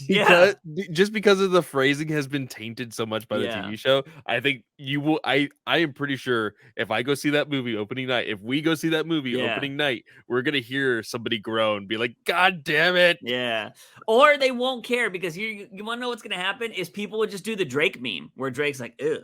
So it's gonna have Iris like we are the Flash, and then it's gonna have both of the Flashes, and it's gonna be like, yeah, like that's what's gonna happen. It'll be the Drake meme because that's gonna be amazing. Like Iris that much, and then she said that, and they were like, ugh, that cements it. Like fuck you. Like Felicity just fucking up shit all the time in Arrow. Like people, I feel really bad for the writers. Like the writers in CW have it out for women. Because I swear to God, they purposely write women to be hated on those shows. Like you don't ever think that the audience is gonna hate this decision. Like I don't understand it. CW has done female characters wrong in that show, but shows. But anyways, I think if they do that, at least it would be factual because they would both be the Flash. But I'm curious on where that's gonna go. I'm actually really excited for that film because so much can come from it, and it's the start of the new universe. And like, I have not been excited for a DC film in forever. We went to see Black Adam. I was like, as long as I don't walk out hating this movie, it's good. Like, speaking of, while we were talking about the Flash trailer, tickets for Shazam are now available. So immediately after this conversation, we have to talk about when and where and all of that stuff. Yeah. And it's my turn to buy tickets. Fast 10 or what? You going with me? Because it looks like I might a fucking ride. I think I might. It's Jason Momoa, so I think I'm going to. Possible Gal Gadot coming back too. Rumored. We don't know if that's gonna happen or not. It's so stupid. I love it, dude. I love it. You made one mistake. You forgot to take away my car. Flies off a dam with helicopters shooting missiles and shit. Like it's so dumb. Did I share or did you share that in Discord? The whole like it was like it could all be a dream or whatever. We were fucking around talking about like how these are more like we were talking about superhero shit. I think Young or Kid Stu might have said it. I'm not too sure. I mean, it might have been you. Oh, it might have been you. I don't know. I don't remember. Yeah. But it definitely in Discord. Yeah, it was in Discord for sure. But yeah, that shit was it just looks so ridiculous. But I think Momoa is gonna be killing some people, like some of the characters. I think they're actually gonna die because they're saying he's the most like villainous villain they've had. Granted, everybody says that, but I think how do you make him more villainous? You have him kill family, so that'll be interesting. But Yeah. I do think that series, because I think they're making one more after this, and that's officially it. I think they CGI Paul Walker into it at the very end. I think so. Just to end it on that. But yeah, I don't know. It looks so fucking wild. I just want to go watch it. But let's move on to the rest of the comments that we have on the YouTube. Metallica, which DC character is the hottest to you? Please don't say Harley. Somebody commented, I don't know if they said me specifically. They're gonna say Catwoman. Like, no, I think when they say he, I just assume they're talking about me. Yeah, He's gonna say Catwoman. So I saw this comment and I went and I typed in DC. Oh, well, why would you do that? Yeah. R34. Oh shit. Yeah. Oh no, that you could see whatever you want. But I typed in DC female superheroes because like you're talking about the hottest, like I think a lot of them are very different. I will always go with Catwoman. I just love Catwoman. I think Catwoman, like sexiness is part of her character, right? But then like as I was looking at the list, I think people don't give Wonder Woman enough credit. I think Wonder Woman's hot. She's dope. She's awesome. Mm-hmm. Black Canary, super awesome. Zatanna, super awesome. And then some of the like more like not notable ones, Starfire. If you want to go into aliens and stuff like that, bada bing, bada boom. I think Jessica Cruz is really cool. Like, there's a lot of awesome, attractive female characters, but I think everybody automatically always goes with the Gotham City Sirens. They automatically think they're the three top because they get the most play in everything. It seems like besides Wonder Woman. Yeah, you got Batgirl, you got Huntress, and then you got Black Canary. Yeah. So it's that's Birds of Prey, but the Gotham City Sirens, Ivy, Catwoman, and Harley. I'm see it's a mix up, man. You got Power Girl. Yeah. You got Black Canary, fishnets and all. You got Zatanna. Like it's there, and for me, I'm gonna go ahead and say it. Old school suit Huntress. Which one is that? Yeah, I actually have it. Yeah, because like there's so many variations. There's like I like badass suit Huntress where she's fully clothed. I love that suit. Oh, I love that suit too. But like classic suit Huntress. Oh, the midriff one. Yeah. And then you have let's see here, DC Comics Huntress. Yeah. The suit that she had in New 52. Yeah, I really like this one.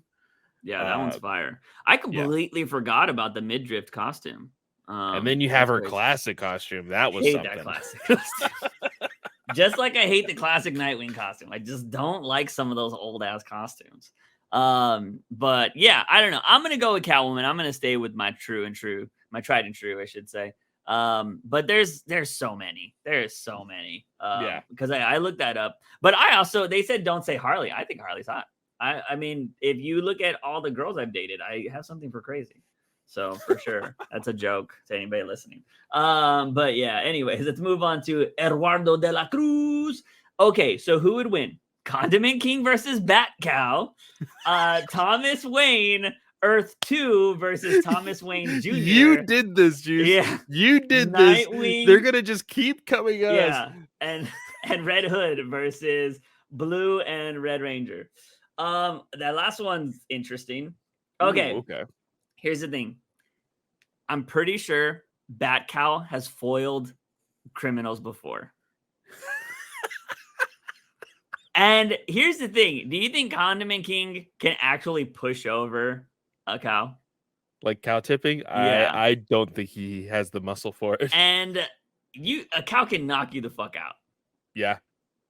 I'm gonna go back out. Guys, Juice is literally gonna make every excuse to make Condiment King lose. You gotta give me something. Here's the thing. Comic book accuracy shows that Bat-Cowl has beaten criminals. If I am not mistaken, I think Bat-Cowl has beaten criminals before. So the argument's there. What has Condiment King done?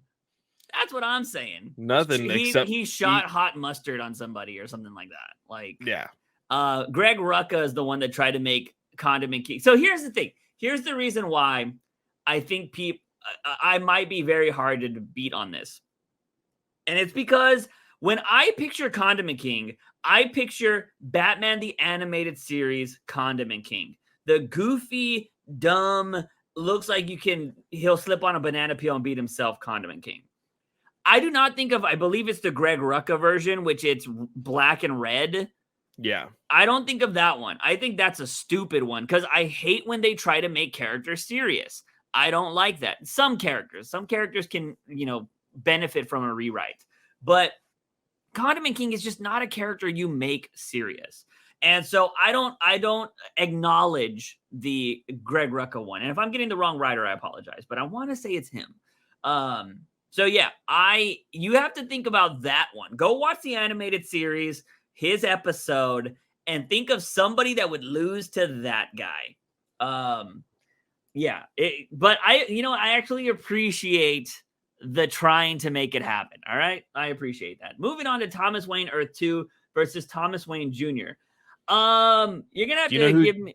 Yeah, do you know who Thomas Wayne Jr. is? No, Owlman from Earth 3. Oh, he's a part of. He's part of the Justice. Owlman. Yeah, I guess. Would he be a part of the Court of Owls? No, I was thinking about the brother.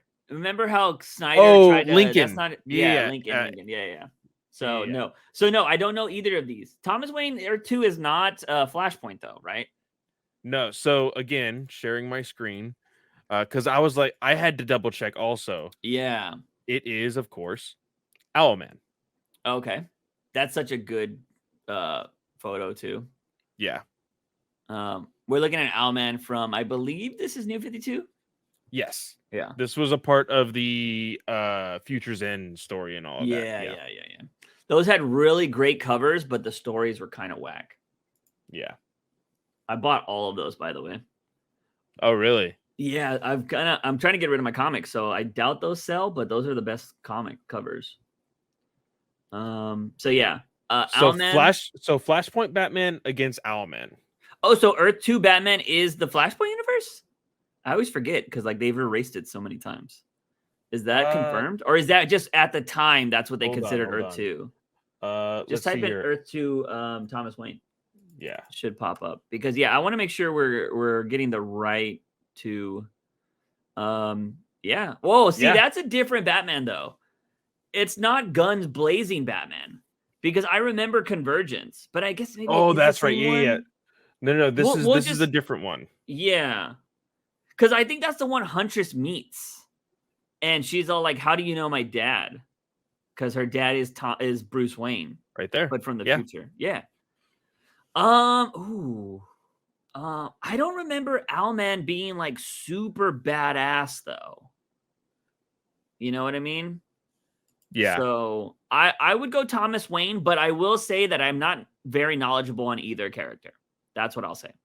But I would go Thomas Wayne because, Bruce is a badass, so I would assume his dad could be a badass too. I remember that gold suit is Dick Grayson. But Dick Grayson I think he was in a wheelchair. I think he got hurt and he got his legs back. I could be wrong though, from Convergence. See, I never read the Convergence story. A lot of people didn't do that. A lot of people didn't. Yeah. That thing got shit on so much, but I bought like all of it, if I'm not mistaken. That's when I was just buying comics. Like I was just buying comics. So I have a lot of this shit that I want to get away. But anyway, sorry, they can't see the image. But I'm gonna go ahead and say Earth 2 Batman as well. Okay. I know that a lot of people when people think of the Owlman character, they always think of the animated movie. Oh, I automatically. It's not even Owlman, but I guess it is Owlman. But I think of Watchmen. Is it? It's Yeah. Owlman, right? I think Yeah, of it's just Watchmen it's automatically. Owlman also. Yeah. But yeah, I think a lot of people when thinking of this character, they think of the Owlman in the animated movie, which he was a badass. He Yeah. was freaking voiced by what's his name? Adam West. Oh no, not he was voiced by what's his name who plays Hades in the Hercules movie. Yeah. I think I know who you're talking about, but I don't remember his name. I can't remember his name off the Yeah. top of my head, but like he like just the way he portrayed that character, he sounded like a badass. And then at the Yeah. very end, you have that monologue between him and Batman was like, "Oh, you know, I was forged in darkness and blah blah blah, but you blinked." And then Batman freaking teleported him and made the bomb blow up or whatever. Yeah. So I'm gonna say Earth 2 Thomas Wayne and not Earth 3 Thomas Wayne. This next one's interesting because it's Nightwing versus and Red Hood versus Blue and Red Ranger. This is more your I mean, I did watch the OG because it says OG Power Rangers. They're just so different. They are so different, but the thing is, I have a new aspect of how Rangers are portrayed as far as like the power set and everything because I read the comics. Okay. In the comics, it shows that like their suit actually gives them like somewhat of super strength and all of that. Like there was like a training montage between the Red and Yellow Ranger once, and they like freaking fought out in space. They fought like in like under the ocean and stuff like that, and like doing some really crazy stuff. So like think of just Red Hood and Nightwing wearing a Hellbat suit, basically. Okay. Yeah. And that's what the red and Blue Ranger are. But So, with more flexibility because it's just their bodies. It's not like a giant mech suit. So Power Rangers would beat their ass then, is what you're telling me.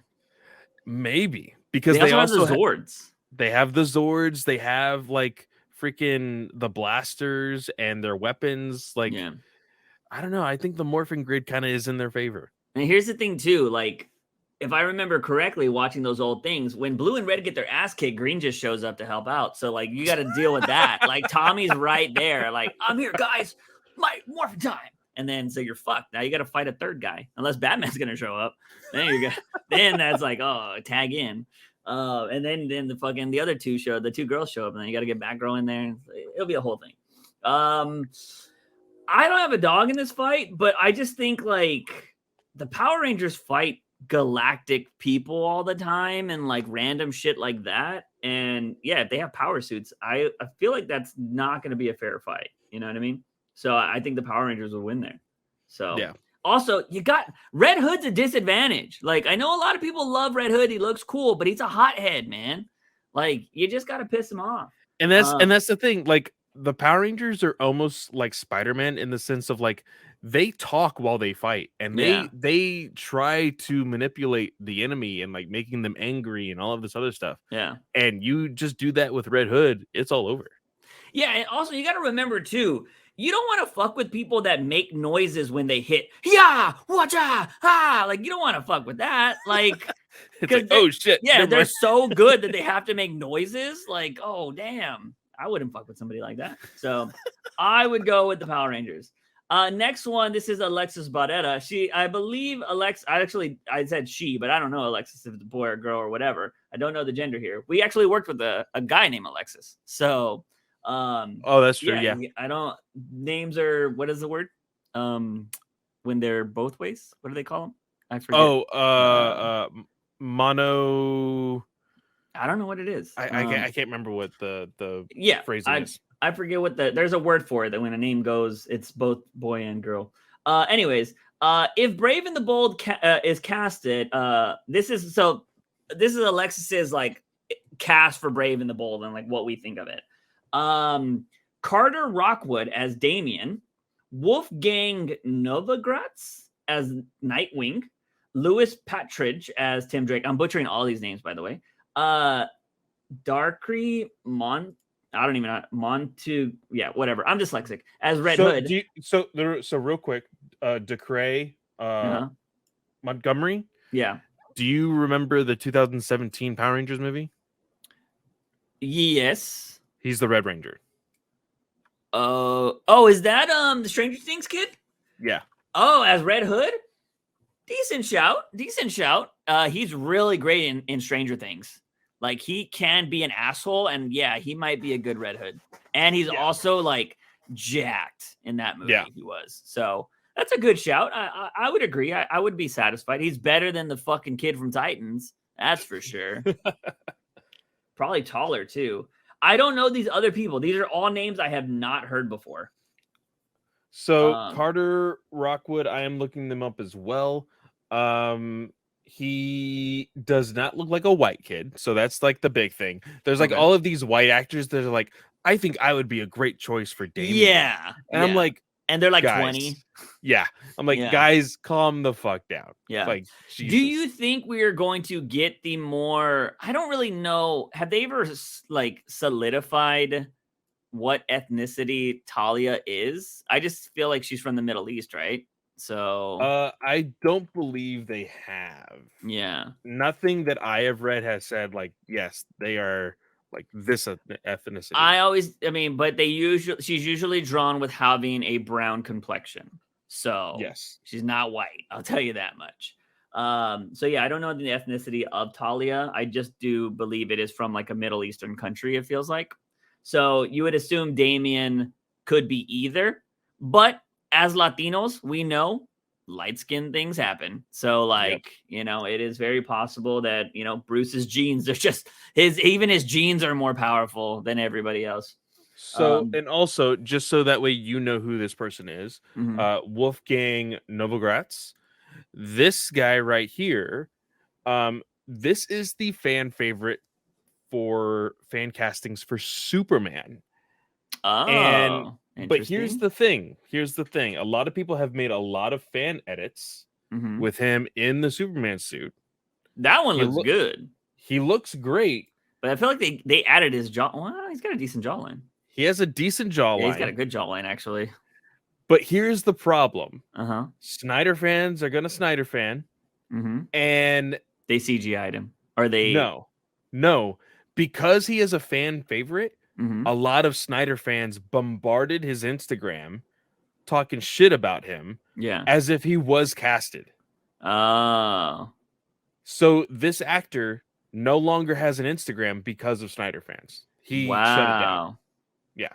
I mean, he wouldn't turn down Superman, though. I don't think. That would be a huge... But like, I will admit, some of these edits do look great. He's got a... Damn. That's like I'm a jealous jawline. Like, that is a good jawline. Yeah, I mean, he's got it. He'd be a good Superman. How old is he? I'm assuming he's in his 20s. He is 25 years old. God damn. They literally just... Oh, yeah, that's probably why they're saying Gunn's Superman to be 25. I think he'd be good. But they're saying him as Nightwing. I mean, if he was going to be Nightwing, yeah, he's... well, I don't know. We'd have to see the backside. So you gotta, he's gonna have to turn around to make sure if he could be Nightwing. But yeah, for the most part, now he looks way better as Superman, to be honest. Yeah, but he could pass as Nightwing. There was that one shot where he had his shirt off, and that dude was cut too. So yeah, he could be a good Nightwing. So I'll give you that. We're taking Superman out of this equation. I don't know who this Carter Rockwood kid is, and this Louis Patridge as Tim Drake. So I have those up here as well. Okay. So this is Carter. He is very young. So it could go both ways in the sense this looks like my cousin. Like cousin's kid too. Like maybe he's young enough. Oh, this is why. So it looks like he was a part of the thing that we wanted to happen. I still want to see that. I need to make friends with him. I need to become a big YouTuber and do something with him so I can just watch that one night. Because I know what city he lives in. I'm not gonna dox him. And my boss used to know him. They don't talk anymore, because they just kind of drifted apart. But I'm like, I kind of have a connection. But this kid, dude, that was like 2 or 3 years ago already, wasn't it? Yeah. So he'd be older. But then again, I mean, this could be he looks pretty young there. He's probably like, what do they call it? Right before you're a teen? Tween right Preteen? now? Yeah, Yeah. preteen, I guess. So that's maybe where he is right now. What does IMDb say? How old is he? So IMDb says. So this kid, by the way, did we say what it was? It was going to be that, what were they calling that show? It was the show that got canceled. Like, it would look so good. DC was like, we can't let you do that. It was the same title as the freaking comic that they do on Webtoons. Bat Family or something, right? Or what was it called? Yeah, something like that. Batman and the Bat Family or something like that. Yeah. So yeah, he was in 13 Days of Halloween. He was Damien in the whatchamacallit and Healing, something called. So Healing. he doesn't have a huge casting role. He's in a Darman video. That's funny. Oh yeah, yeah. I don't think it has his age here. We might not have his information because he's a minor.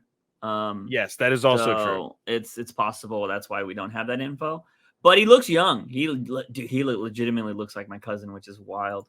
And so yeah, could possibly. Luis as who did they have him as?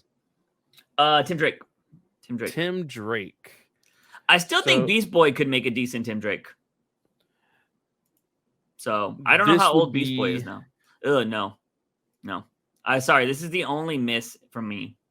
I think I know. So this kid here, he is from the Netflix movie Enola Holmes. Okay. Looks like Elvis in that one photo, the Millie Bobby Brown one. Like that character. Isn't that guy? Doesn't his hair look in the movie? Something like that? Or am I wrong? Which one? The one that you're on right now, that photo. Oh, I mean, kind of. Yeah. But he's a decent actor. Like I said, I've seen both of the Enola Holmes movies. Yeah. I could see it. This is the one that I'm just like, no. At first glance, I would probably say no. Mm-hmm. But because I've actually seen his work, I think that is kind of weighing me towards. Okay. I could possibly see it. I've always wished Beast Boy could get in on the action. How old is Beast Boy now? What's his name? I forget his actual name. I don't want to keep calling him Beast Boy, but from Titans. Let's see here. He's probably got to be in his 20s already, unless he's was in his teens when they started. No, I think he's a little bit young. His name is Ryan Potter. Yeah. I think he is possibly a little younger than us, actually. Oh, so he's probably late 20s, maybe? So he was born in 95. Yeah, so he is a little bit younger than us. He's 28 years old. Yeah. Oh, he might be. No, 3 years. So 27. Yeah. Yeah.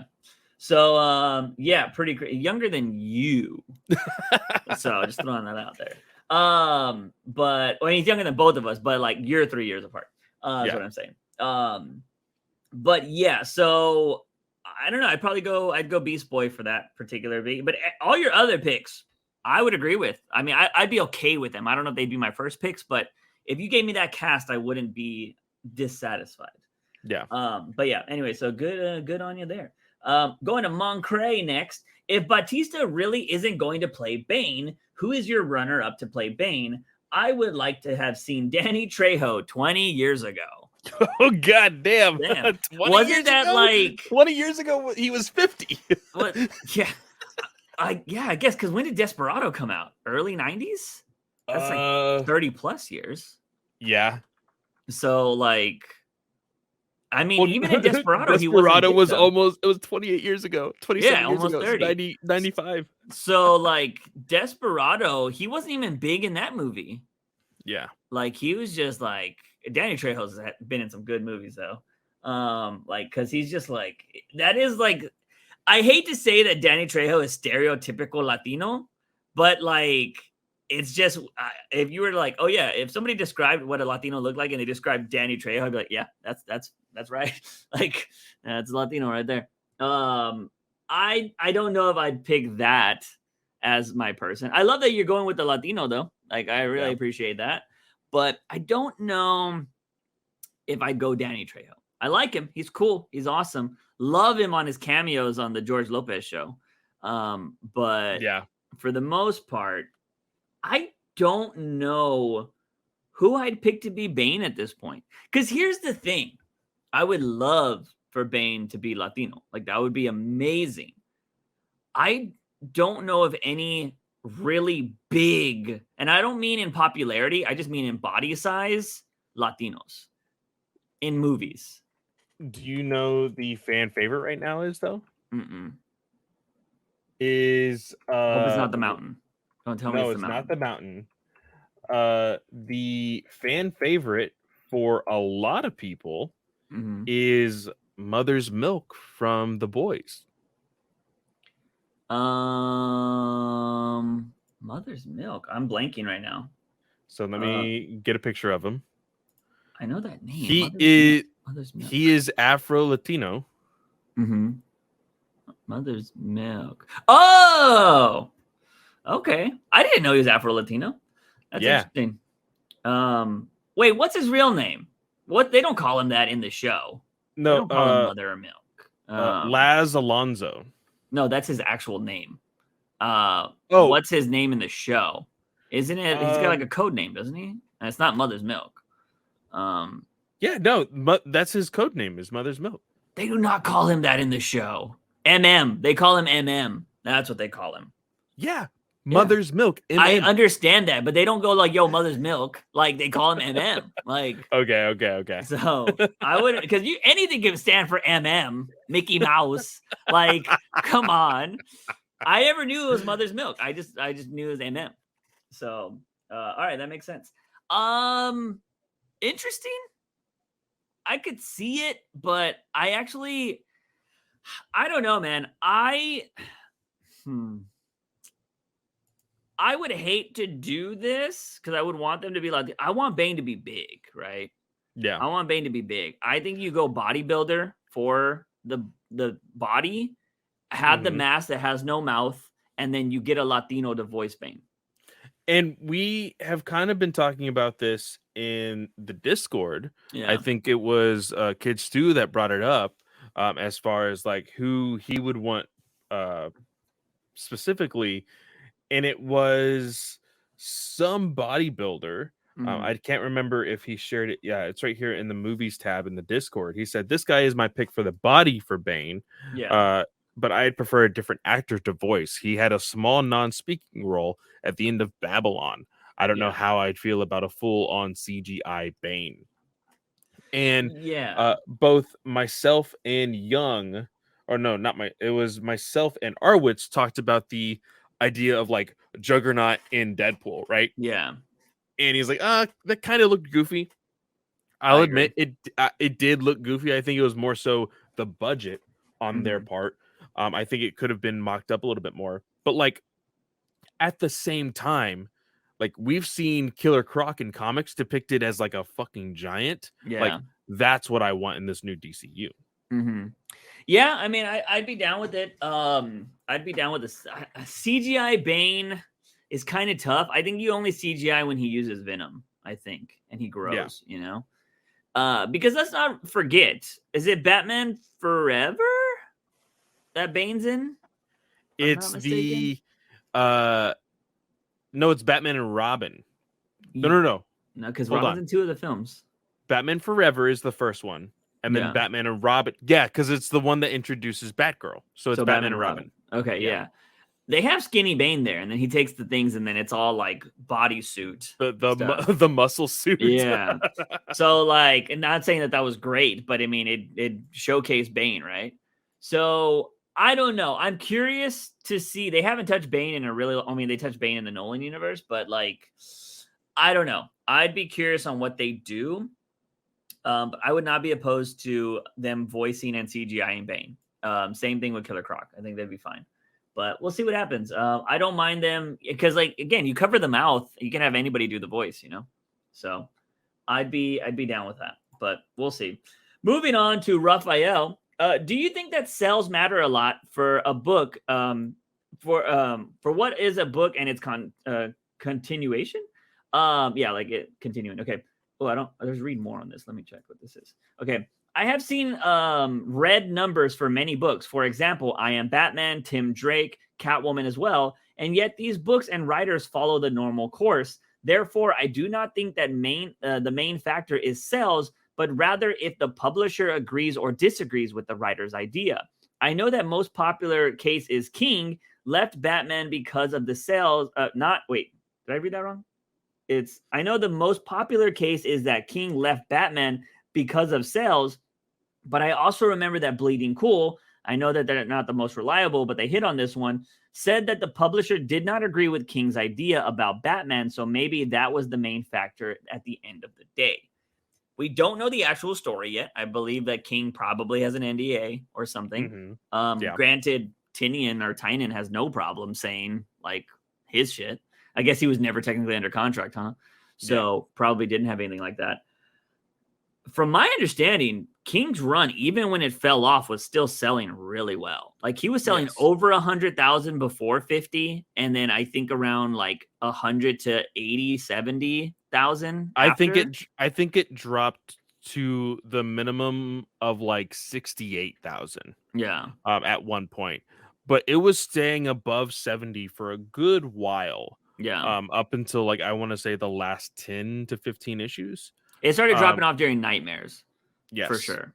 So, yes, 100%. But yeah, I mean, we'll never know, man. Like, I want to know that story too.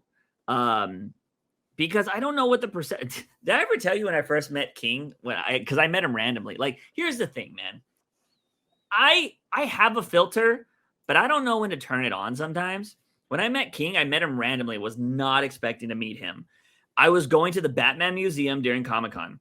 I was about to enter. I had just arrived, got dropped off on my Uber. The first people I see are Mitch Gerads and Tom King and somebody else. And they're waiting for their Uber. And I'm like, oh shit. I was like, you're Tom King. And he was like, yeah, what's up, man? I was like, dude, I love your fucking stories. They're amazing. Even if people say they're like talk shit about them. I was like, I love them. And he was like, okay, thanks, man.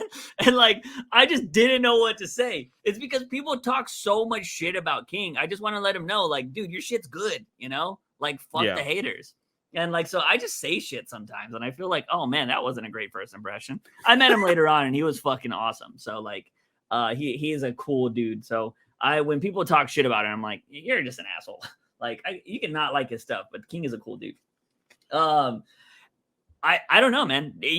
Sales have to matter somewhat, right? Because like they're paying these artists and shit. Like, I would assume so. But they also need books. So but he is right. And here's the thing though. Everything he said, Bat book. Yeah. I am Batman. Mm-hmm. Robin. Catwoman. They're all in the Bat universe. They're gonna be the last on the totem pole to be like, do we really need these? It's going to be every other title that isn't writing well or that isn't selling well. They're going to be like, okay, these are on the chopping block, because I can assume that there's all the Bat books on this side and all the other books on this side, right? Yeah. And then you have them in tiers of how well they are selling. All of the ones that are on the Bat books are always on the chopping block. The lowest ones on the Bat side are the last on the chopping block. Yeah. Yeah.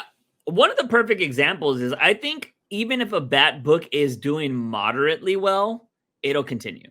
And the reason why is I just saw this article recently. G. Willow Wilson, her Poison Ivy, which was supposed to be a limited series or mini series, is continuing, and it's going to be ongoing now because I guess it's getting so much love.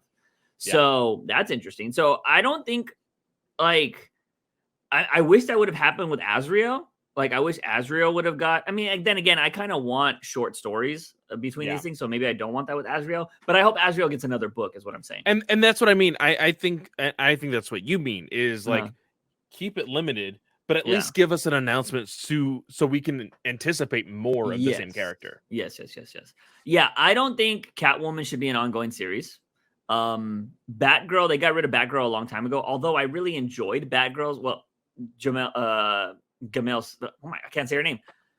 Simone. What's her first name? Gail Simone. Gail Simone. You were trying to combine both names. Yeah. Her Batgirl run is phenomenal in my opinion. But I don't think Batgirl necessarily needs a book. And this is what I'm kind of upset about with the Nightwing story is we're getting a Titans book now. And I'm like, you could have just kept them in the Nightwing book. Like, why do we have to have I don't want to read Titans. Like, I don't care about that. And so, and then Nightwing's going to be doing his own thing and probably still have the Titans in his book. I'm like, why are you going to have me read two things, you know? So yeah, I don't know. I think they make a lot of bad mistakes with certain books. I hope Cyborg's good because Cyborg's already on the chopping block before the first issue comes out, in my opinion, because it's always the first book to go. But I think numbers matter, but I also think that a lot of writers, yeah, like Clay said, are carried because they're Batman books. King, I think, I would love to ask him if, I think his original plan was to have Catwoman run away. I think that was always his original plan. So he was going to have them get married at the end of the book. But I think the backlash, maybe DC was scared or they just didn't want them to get married. I don't really know. I don't know what it is with that. I don't understand who works there that makes that call that Batman can't get married. Dan Didio was there at the time, and he said Tom King could kill a kid. So, like, I don't know how that's okay, and Batman getting married is worse. Like, oh no, you can kill all the kids you want, but no, you can't have them married. Like, no. People get so mad about that. People don't care about dead kids. Like, like fuck. So yeah, that's I don't know, Raphael. That's gonna be one of those questions that we ponder for a really long time, as King fans at least. I think a lot of other people probably don't give a shit. But moving on from that, Clay says, if Bale's Batman made a cameo in the Flash movie, would a majority be hyped or upset? How would you feel? We kind of talked about this as far as like who the cameo will be, who it won't be. We don't know for sure. Yeah. As long as the cameo fits the story, I don't care who it is. Mm-hmm. As far as my hype level, for me personally, as crazy as it sounds, I want it to be Clooney. And the reason why is Bale had his ending. Mm-hmm. He had his beginning, his middle, and his end as Batman. Yeah. Clooney, he just was the laughing stock. And I think if Clooney was integrated into a possible $1 billion movie and it be a good cameo, like it's his comeback story of like, oh, you all thought my Batman was a joke. Now I'm in a $1 billion movie. Yeah. But that wouldn't really have an effect on the story. Like, I think it's just a cameo. Like, I think it's like an end credit scene. You actually think he's part of the movie? I think that there is a small part because, again, I think that Kids Stu said it best. They want that No Way Home money. And I like the moment the trailer, Ezra Miller's Flash, Barry, says, oh my God, I broke the universe. I immediately thought of No Way Home. Oh, and does that happen in it? I haven't seen it. The trailer? You saw the trailer. Oh, does that happen in the trailer? The phrasing, he doesn't say it like you don't see his face in him saying it. Yeah. Like there's a shot of him, like a bird's eye view of him, like looking up into the sky, and the background talk is Barry's voice, and he says, "Oh my God, I broke the universe." Yeah. And I think that was deliberate. They're like, okay, we need people to kind of feel like this is kind of like No Way Home. Oh. The only thing I remember from the No Way Home trailer is that cringy Scooby-Doo joke. That's what I remember. The Scooby-Doo joke? I think it's a Scooby-Doo joke. It's like they're talking to Dr. whatever or Dr. Manhattan. It's like they're like, oh, joke. what's your name? Oh, yeah. It's such and such. Oh, that's not a real name. Like that. Yeah. I was just like, I don't want to watch this movie anymore. Like I was like, I don't care. I still haven't seen it. But also I've seen some of the CGI and I'm just like, oh, I don't know. There's many Marvel films I haven't watched, but yeah, I guess I'll take your word for it because I don't remember that. So that is a fair point though. But the breaking the universe could also be like him just referencing like, oh, I saw the Zod stuff on my planet. How is Zod here? Because he also mentions that metahumans are gone. So it could be a reference to that. Because we always got to remember what you see in the trailers is not what you see in the movie. Like, True. But yeah, I'm curious. Like, is Clooney just gonna? If Clooney shows up, it's gonna be one of those things where one of them's about to die, and he just comes in and like drop kicks somebody. He's like, "What's up, guys?" Like it's gonna be something like that. And what if he brings out the Bat card? I was literally thinking about the Bat card, man. Yeah. You know what would be crazy is if it was Batman and Robin. Dude, that's what I've been saying over all of this discourse. Yeah. I need freaking oh shit, what's his name? I don't know what his name is. That's the only movie I've ever seen him in. Chris O'Donnell. I need Chris O'Donnell in a Nightwing costume. That would be nuts. That would be fucking amazing. When technically, if you really go back and watch those movies, he has a Nightwing costume. Yeah. Yes. Yeah. So pretty crazy stuff. If it was Batman and Robin, that'd be fucking hype. I'm not even gonna lie. That would be awesome. So right now, I mean, because it's gonna be all, wacky and zany, my hype level is just overall for the whole trailer, not if I saw Bale. Like, I will say the one thing that I thought was really cool, we really went to go see Black Adam because of the possible Superman cameo, right? Like that's more of the main reason. When I saw him, I was hyped. I was like, that's awesome. He looks great. Like I was hyped about that. So I really won't know until I see it. But right now I'm just like, if it happens, that's cool. But I'm telling you, if Batman and Robin show up, like that would be nuts. Alicia Silverstone was just in a Super Bowl commercial. It made her look like Clueless. All three of them show up. God damn. That'd be nuts. She did say she wanted to play Batgirl again. Yeah. Which is wild. Let's do it. Anyways, let's go on to the next thing. Nathan says, which of these three villains would you be more interested to see in canon? Are these made up ones, I'm assuming? Dragonfly, Firefly's rival that flies and fires devastating concussive blasts that take out even the bat plane. Let's see. Is it Gagatali? How do you say that? Gatalia? I don't know. Pig follows his namesake, Pygmalion, and sculpts a massive telekinetic pig Frankenstein. That just sounds random. Very comic booky, though. Or Jabberwocky, a dream dragon demon who drives people to self-harm and murder, which is the work of the Mad Hatter ally. So these are all, like, I guess, characters they made up? I just so randomly copy-pasted Jabberwocky, and it came up with Jabberwock on New Earth. So... Well, Jabberwocky is in the Alice in Wonderland books, if I'm not mistaken. Okay. So yeah, probably all made up characters. Yeah. It says which one of these three new villains. So yeah. Oh yeah, my bad. I skip shit. I'm dyslexic. Let's see. Out of these three, Dragonfly seems kind of cool because it's like Firefly, Dragonfly. You can have a bunch of different types. Yeah. It's going to Pokemon route. But I mean, Mad Hatter is one of my favorite villains. That's not a A-list Batman villain. So I wouldn't mind Jabberwocky either. The one in the middle, I don't really care for. And for the fact that it says right here, a dream dragon demon who drives people to self-harm and murder, which is the work of a Mad Hatter ally. Yeah. Like adding that into like a new story and Batman not knowing because it's a dream dragon, like what the hell does that even mean, right? Yeah. And like him doing the investigation and finally coming out like knowing that it's Mad Hatter, it's just like, how the hell did this happen? And like going into that whole story, I think would be really cool. Yeah.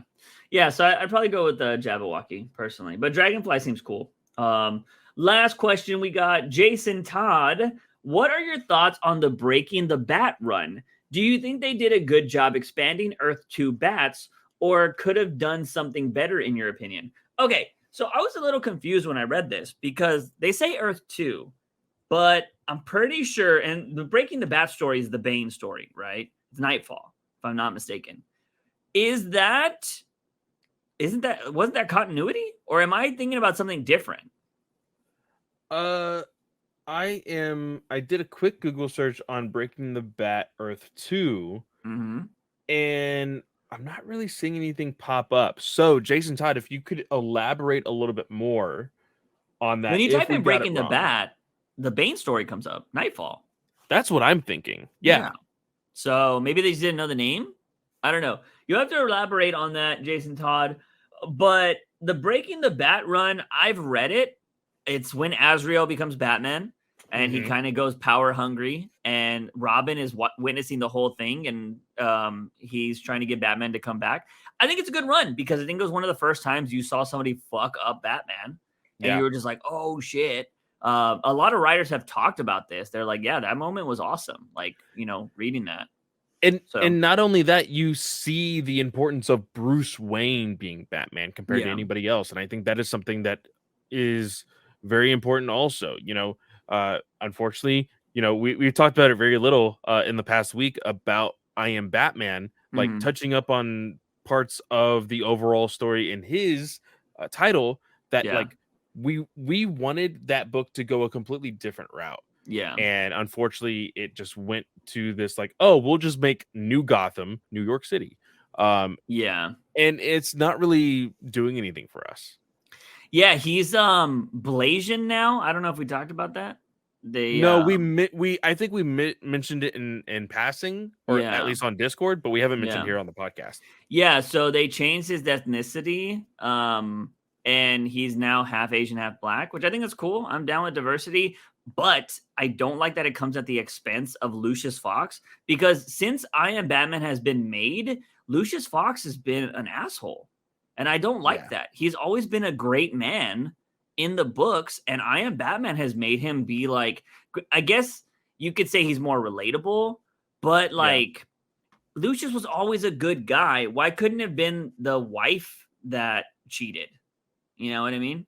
Like, why is it got to be Lucius? So Lucius had an affair and all this stuff. So now you're just making him worse. At first, we always question, like, why the fuck doesn't he give Bruce his money back? Like, that makes no sense.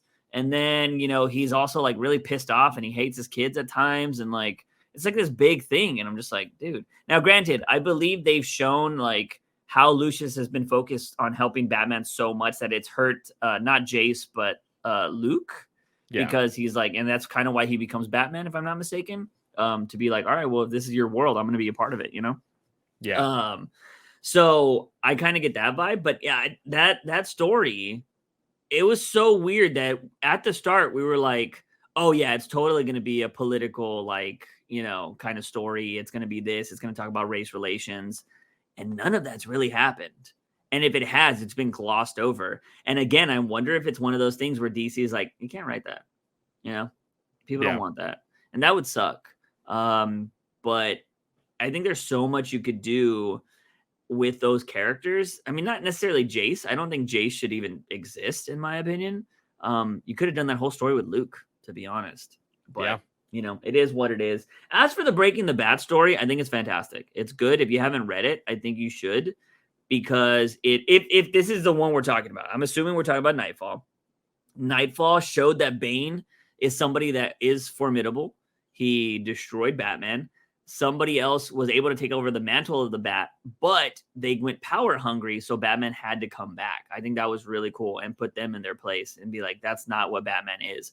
I thought that was really cool. And it also showed that John Paul Valley, who was the new Batman, or aka Azrael, he needed a suit to be awesome, where Bruce just needed a regular bat suit. Like, John Paul Valley had like blades and all this kind of like crazy shit. So. It was John Paul Valley was literally the product of the 90s. Yeah, like I feel like DC was like, we need to have something that Marvel and Image are doing right now. And maybe it's more Wolverine. Yeah. And they were like, oh well, what if we do this? And he looked cool. He had all the new gadgets and stuff. But you just can't beat the classics, man. Yeah, man. So it's a fantastic story. It's another reason why I wish Joshua Williamson would have done more with his Bane story. He kind of just referenced it instead of showing flashbacks. I will say Williamson's done this and Tom King's done this. Be able to just pop your broken back into place. Little stupid. Stupid. But anyways. So yeah, I wouldn't change anything about it. I think it's a solid run. There's nothing I would change. I mean, I'm pretty sure if we were to read it and talk about it on the podcast, we'd be like, I would have changed this moment, but there's really no need to. Like, it's a fantastic fucking story. So Yeah, and that's it for questions. Remember, if you guys are listening on YouTube, go to that comment section, drop us a thing, or join the Discord. And when Clay sets out the question, drop some questions there. So do that. But we are moving on to comics. We only have 2 this week. One being Tom King's Danger Street. I'm going to tell you right now, Clay, it's kind of hard to be interested in this book right now. I'm interested in where the story is going, but I think there's just too many characters, and I need somebody to tie it all together. Like somebody I know, like a mainstream A-lister in this book for me to be like, oh, who's that? You know? I get what you're saying. Yeah. And the reason why I get what you're saying is because Gunn has now added more characters into this story. Because we thought, okay, we got Manhunter. Manhunter is somewhat, King. tied into. You said Gunn. I thought you were referencing. Oh, did I say Gunn? No, yeah. Sorry. Yeah, King added more characters into this story. And, the fact that, like, Manhunter is, like, sometimes a, like, reference in, like, more cosmic stuff, but he is primarily on Earth. He is a manhunter. Yeah. So that didn't really bother me until I saw stuff with the New Gods. And I'm like, what the hell are we doing? Well, to be fair, the previous comics have had the New Gods in it. So did they? That's what the battle was in the desert that kills the kid. One of the New Gods showed up because they're referencing somebody is dead. That's the guy that dies. Shit. Yeah. See, it's one of the things. Like, I think there's just so many characters, it's easy to forget. And like, with Rorschach, right? Rorschach had like 5 characters, like 5 main characters, which made sense, right? Human Target is just, it started off the story really great because it's like, oh, I have 12 suspects. There's going to be 12 issues, That's what we thought, at least. Yeah. And so that carried the story. But it also had Batman in it, Green Lantern, like all of these other characters like people know. Danger Street, I think, is very ambitious for King. He read this Danger Street comic. He talked about it on a podcast, and he was like, oh, I kind of want to do something like that. I will never fault somebody for trying to do something with old characters. I don't care if you're King. I don't care if you're Johns. I don't care who you are. If you're trying to bring old characters into this modern day, I'm down with it. But I will say, with the way the story's being told and just the amount of characters, I am a little lost. I think I would have appreciated kind of what King did in Human Target and done a story like a majority of one book is what are they called? The Wombats, or what are they? I forget their names. Oh, the Kids of Danger Street? Yeah, the Kids of Danger Street, whatever they are. Little Rascals is what I like to call them. I would have preferred an issue about the Little Rascals and then another issue about Lady Cop. Like, I feel like Lady Cop, she's the princess, right? That's what they're saying in this book. So she could have been the main character researching all of these people, right? She could have basically been Human Target. Like, I was going to say, you want the Human Target type of storytelling with this story. And I think that would have worked out. It may have gotten a little bit more confusing if like it would have been interesting to see how Tom King brought the New Gods into that story. If it's in a perspective of Lady Cop, you know, because it's just like it's a big jump between a cop on Earth and New Gods, you know? So something would have had to dramatically happen to get her connected with those people. Yeah. For me, it's in a superhero world, so I'm assuming she knows about superheroes, so it wouldn't be that much of a stretch. Yes, and there's a moment in here where she is like printing off these photos to get the right person, because in a previous issue she talked to the clerk at this gas station. Yes. And they're like, oh, well, if you guys can, get a lineup or something, maybe I can point the person out. I do like that aspect of the story, because the person who was saying yes or no, he finally says, why are they all good guys? Yeah. Why did you just bring me pictures of good guys and not bad guys? Like, what's up with that? And even Lady Cop was kind of surprised by like I don't know. Like she didn't give a response. So I thought that was really interesting. Yeah.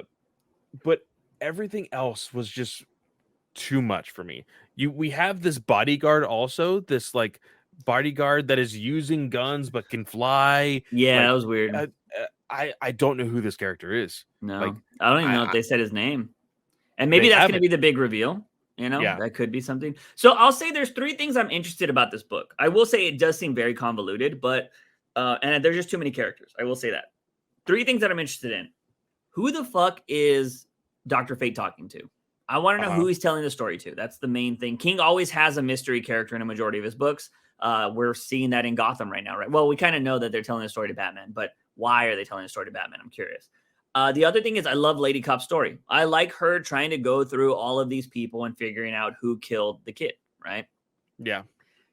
And I like those stupid green coat kids that are running like some kind of agenda kind of thing. The outsiders, I think is what they're called. Yeah. I'm curious on what the fuck they're doing. Like, I'm like, okay, they're running some political kind of scheme. They want the world to believe something and they're paying people to do it. So I think I like those storylines. But yeah, I do think it is a little much right now. I feel like you don't need to showcase every character every issue. So because there is too much. Like you could have one issue just talking about the 2 guys that were like that were there when the kid died, right? Or that they killed the kid. Like I don't need to see them every issue, you know? Yeah. So yeah, I think there's just too much. I will say this is probably the first time that I haven't been super engaged with the King story, but I think it's because there's not a heavy hitter in here that I know. Like it's the first time that I don't know any of these characters. And I also think that there's also one of those things where writers try to do the old timey speak a lot. And I think King's doing that here. And I just sometimes feels like it's not the best in my opinion. Yeah. And I think it's Dr. Fate that's doing a lot of it, but I don't mind it because I'm curious if like at the end when he's talking to somebody, I'm gonna be like, oh, that makes the whole story seem so much better. Like with all like a perfect example is Killing Time, right? He had all of these dates and times and all this shit. And I'm like, man, why is there so much information? And then at the end, it's Clock King. And I'm like, oh, that makes so much fucking sense. Like, so maybe it's going to be one of those. But I do think that Danger Street is a little much. So there is that. But moving on to the last book, or the only other book we got, is the Batman. Adventures continues season 3. Yeah. Yes, season 3. Blanked my mind. First thing I want to say about this book, Clay, is this the first time they changed the art? It is. Okay. It's very noticeable. Very much so. I did not like it. Yeah, I'll say it was okay. I didn't think that changing the art would make me think that this didn't feel like an adventure story sometimes. I think it's still a good story. I love the story, but the art, I was just like, why? I don't care. I don't need these books every month. Keep the art consistent. Don't Clayman me and give me Liam Sharp. Don't do that to me. Keep it consistent. The animated series should always look like the animated series, in my opinion. This story, though, I thought was awesome. It was about an old flame that Harley and Bruce have both dated. Yeah. Which I was like, man. Here's the thing, man. This is my theory in the future. Because, I mean, I guess it's technically been written, but I feel like it's going to be a main continuity story eventually. I think Bruce, at some point, is going to hook up with Harley Quinn. I feel like that's eventually going to happen. In main continuity? Yeah. Ooh. I think it's going to happen. Even in this story, it showed that Harley and Ivy kind of split. So they made that official in Adventures, which I think is really cool. Because that wasn't part of the animated series back in the 90s. Like that wasn't being talked about. But I don't know. Like we saw in the main continuity, Tynan was making her a lot closer with Bruce. Like they were real cool. And maybe it won't happen. I mean, they just did it in Sean Murphy's run, which I think was done very, very badly. But I could see them eventually having some kind of relationship. But it would be so weird. And I think a lot of people, I'm curious if people would go for it because she has been, I think she's more villainous than Catwoman, you know? Yeah. So it would be interesting. But I don't know. I think Bruce likes to fuck around. We'll see what happens. But for the most part, this was a woman that Bruce Wayne, according to Alfred, would have gave away his, Batman ship for, because he mentions, Alfred says she was the only other woman besides Adriana Beaumont is Adriana, right? Adriana Beaumont? Or is it Andrea? I always forget. Andrea. Anyway, Andrea Beaumont. Andrea Beaumont, that would have like made you hang up your cape. And he was like, she almost was. And it turns out like this seems like it was more early Bruce. So like in college is kind of what the vibe I was getting. Yeah. So this means he would have been like 18 to 22, but he was already Batman. So this kind of fits in my theory that he's Batman around age 20. So, yeah, pretty interesting. And Harley, the reason why she's tied up in this is we find out that all of her friends are either in jail or on the run. She even calls one of them, which is this bunny character. And she's like, I'm kind of tied up right now. I'm going to have to let you go. And she's like fighting some cops and trying to run away. And she's at a Mexican bar. And she's all like, oh, uno más margarita, please. And like wearing a sombrero. And the lady's all talking to her. She's like, oh, where are your friends? What does she call her? Like Quinsville, or like it's lonely in Quinsville or some shit like that. Like essentially there's a rapport between this bartender and Harley Quinn. And she sees the newspaper and she sees that one of her old flames is back in Gotham. And the reason Ivy isn't there is because she was supposed to use bug spray to spray Ivy's plants. And she used, what do they call it? Defoliant? The thing that kills plants like instantly, or it kills plants pretty bad. She ended up using, I was actually on the page just recently. Defoliage or some shit? Yeah. Defoliant. Yeah, defoliant. And so obviously that's going to piss off Ivy anytime you kill plants. So they're kind of on a split right now. And Harley Quinn's like, I don't know if Ivy's ever going to come back. So she goes and she's going to go meet her new friend. Her new friend, who, what's her name in this book? Cassie? I think? It's Cassie. Yeah. She said it in the newspaper. Cassie Kindle. Yeah, so Cassie Kindle is the new flame. She shows up. She's throwing this amazing party. Bruce Wayne is there, obviously. And she's like, Cassie, he's all like, I haven't seen you in so long, Cassie. And she's like, oh, of course, everything changes when Bruce Wayne's here. And they're like being a little flirty. And that's when we have the conversation with Alfred. He's like, Bruce is like, I'm sorry, I have to run. I have to go do things. And she's like, oh, yeah, maybe we'll meet up or whatever. And that's happening. Bruce leaves. And then Harley Quinn shows up in she passes Bruce in the elevator and she's wearing her old little outfit. And then she like hugged Cassie and Cassie's like, Harley Quinn? Like, or like, what the hell are you doing here? Yeah, like, oh, fuck. And she's like, come on, we got to go talk over here in my room. And so like they start talking. I guess they were cheerleaders together, or they just had a cheer that they did together all the time. And she talks about that. And she's like, why don't you hide out in here? She was like, there's a bunch of those, ritzy people out there. They might not be okay with you being out there. They might get scared. You chill in here. I'll get them like out of my hair or whatever in a little bit. And then, we'll party. And she's like, all right, cool. And she's like, man, she's always the best.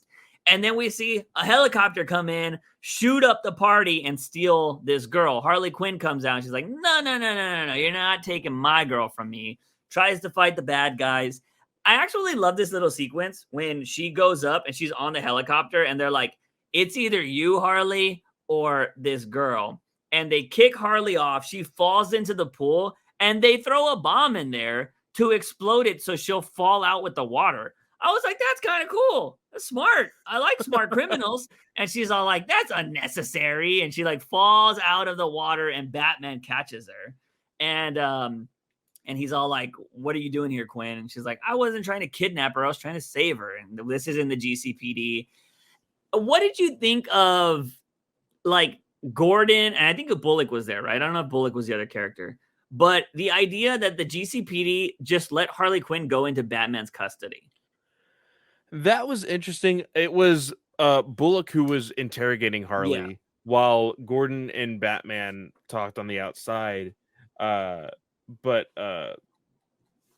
Batman asks, she says here, anyway, I was trying to save her, not steal her. Gordon says, that's what the security cameras show. So she's telling the truth.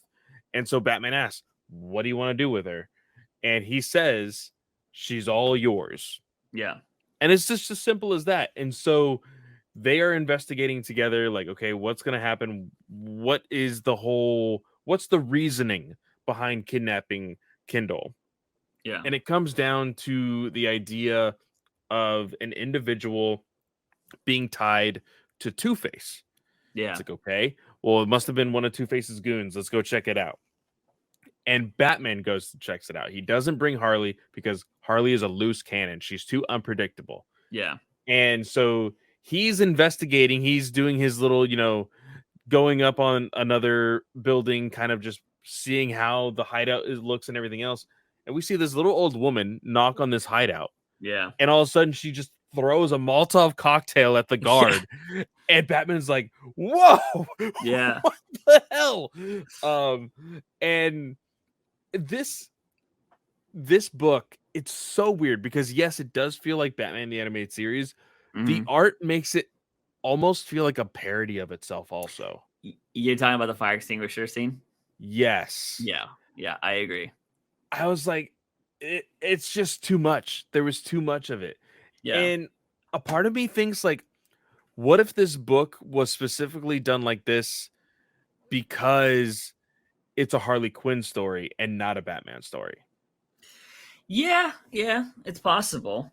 Because we've always talked about, like, if you're gonna do a Harley Quinn movie, kind of Deadpool it up in a sense. Yeah. And like you can't believe who the narrator is and all of this stuff because it's Harley Quinn and everything else. So like, okay, I can kind of throw that in there. But some of the information that we get from Two-Face is that Kindle also had a fling with Harvey Dent. Yeah. When they were dating Bruce Wayne. Yeah. And so like Harvey's I like that Harvey was an asshole before Two-Face, So it makes you think that Two-Face was always there. Like it's just what he was. And there's like this thing of like the clenched fist, the freaking, what is that? The meme, the Arthur meme. Yeah, the Arthur meme. It's not exactly like that, but you can see that Bruce has a clenched fist. And he's like, "Oh man, you're upset." Like, "Oh, you're kind of Harley's like, "Oh, like you were actually mad at that." Yeah. Like, do you have some inner demons too? Hey, I'm a psychiatrist, so if you need somebody to talk to, you could always talk to me. I thought that was really, really funny. But Bruce is starting to connect 2 and 2 together. Like he's getting all this information because also Gordon calls with an update of like the ransom. Yeah. And that kind of gives Batman an idea. And Harley's like, "Oh, well, we used to have nights out on the town, and then we would go to our secret hideout to, spend time together, blah, blah, blah." And Batman's like, "Where was this secret hideout?" And the next thing you know, there's an abandoned football field stadium. And we see that Cassie Kindle kidnapped herself for the ransom. And this is how she's made her money, like through everything. Well, so the part of the story was she was in she had a trust fund, so she only got a certain amount of money because her family did not think she could handle money well, so they gave her an allotted per month for the rest of her life. And so this ransom was a ploy to get all of it. Yeah. So and then it's when Harley Quinn shows up. She's all mad. She's like, "How could you do this to me?" And she's like, "Oh, you were always a joke, Quinn." And Harley's like super pissed doing Harley stuff. She shoots her with a wine bottle, hits her in the face, and she falls out a window.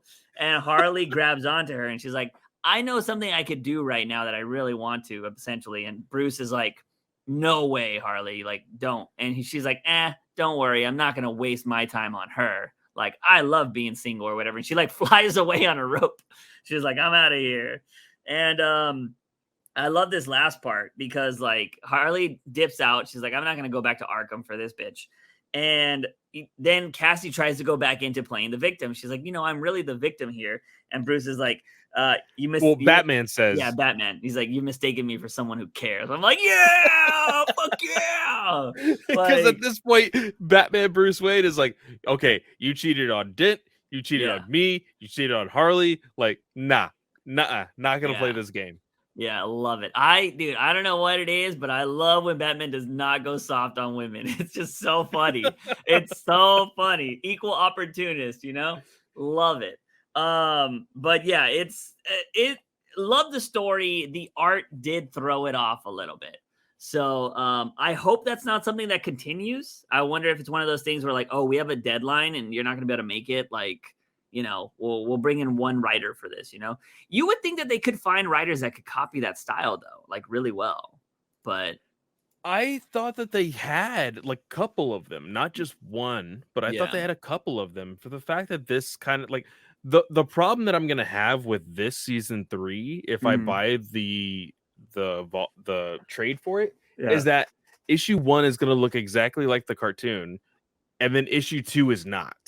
Yeah. It's just Well, like, that's how ugh. Batcat is for me, man. Well, I get 6 great issues, and then what the fuck? In 3 issues, just seems like somebody dropped ink all over it. So yeah, I thought it was great. I thought it was awesome. Paul Dini, still one of the legends of writing Batman. I think he's fantastic. I love seeing the animated series continue. I'm very curious on what's going to happen with the Cape Crusader show. We haven't heard shit about that in a really long We time. we only heard that it's gonna be dropping on Amazon, so. Yeah. Oh, is that official? Oh, I guess it's not official, Yeah. but for We the heard they were fact in the that running. they were in the running because of the deal that DC WB has made with Amazon. Oh, yeah. Interesting. Yeah. I don't know. We'll see. But anyways, that is it for this podcast, ladies and gentlemen. Clay, you got anything going on this week, man? This week on Star Wars Alliance, me and Katie went ahead and reviewed the episode 9 of the Bad Batch season 2. So go check that out. See if there's anything else. Speaking of Rangers, because we did have that listener question, over at Ranger Alliance, me, Joe, and Jake, my 2 other co-hosts, all teamed up to talk the very ending of the Alien Ranger series that we were reviewing. So go check that out as well. Nice. I don't really have anything going on right now. Just go check out my Twitch or my YouTube Shorts channel. That's where I am uploading content. Besides here, I am working on some of the stuff that might be coming to the Batman News Weekly channel in the future. So that's something to look forward to. But that is going to be it, ladies and gentlemen. As always, he is Fanboy Clay. I am Juice Wayne. And remember, Batman is awesome.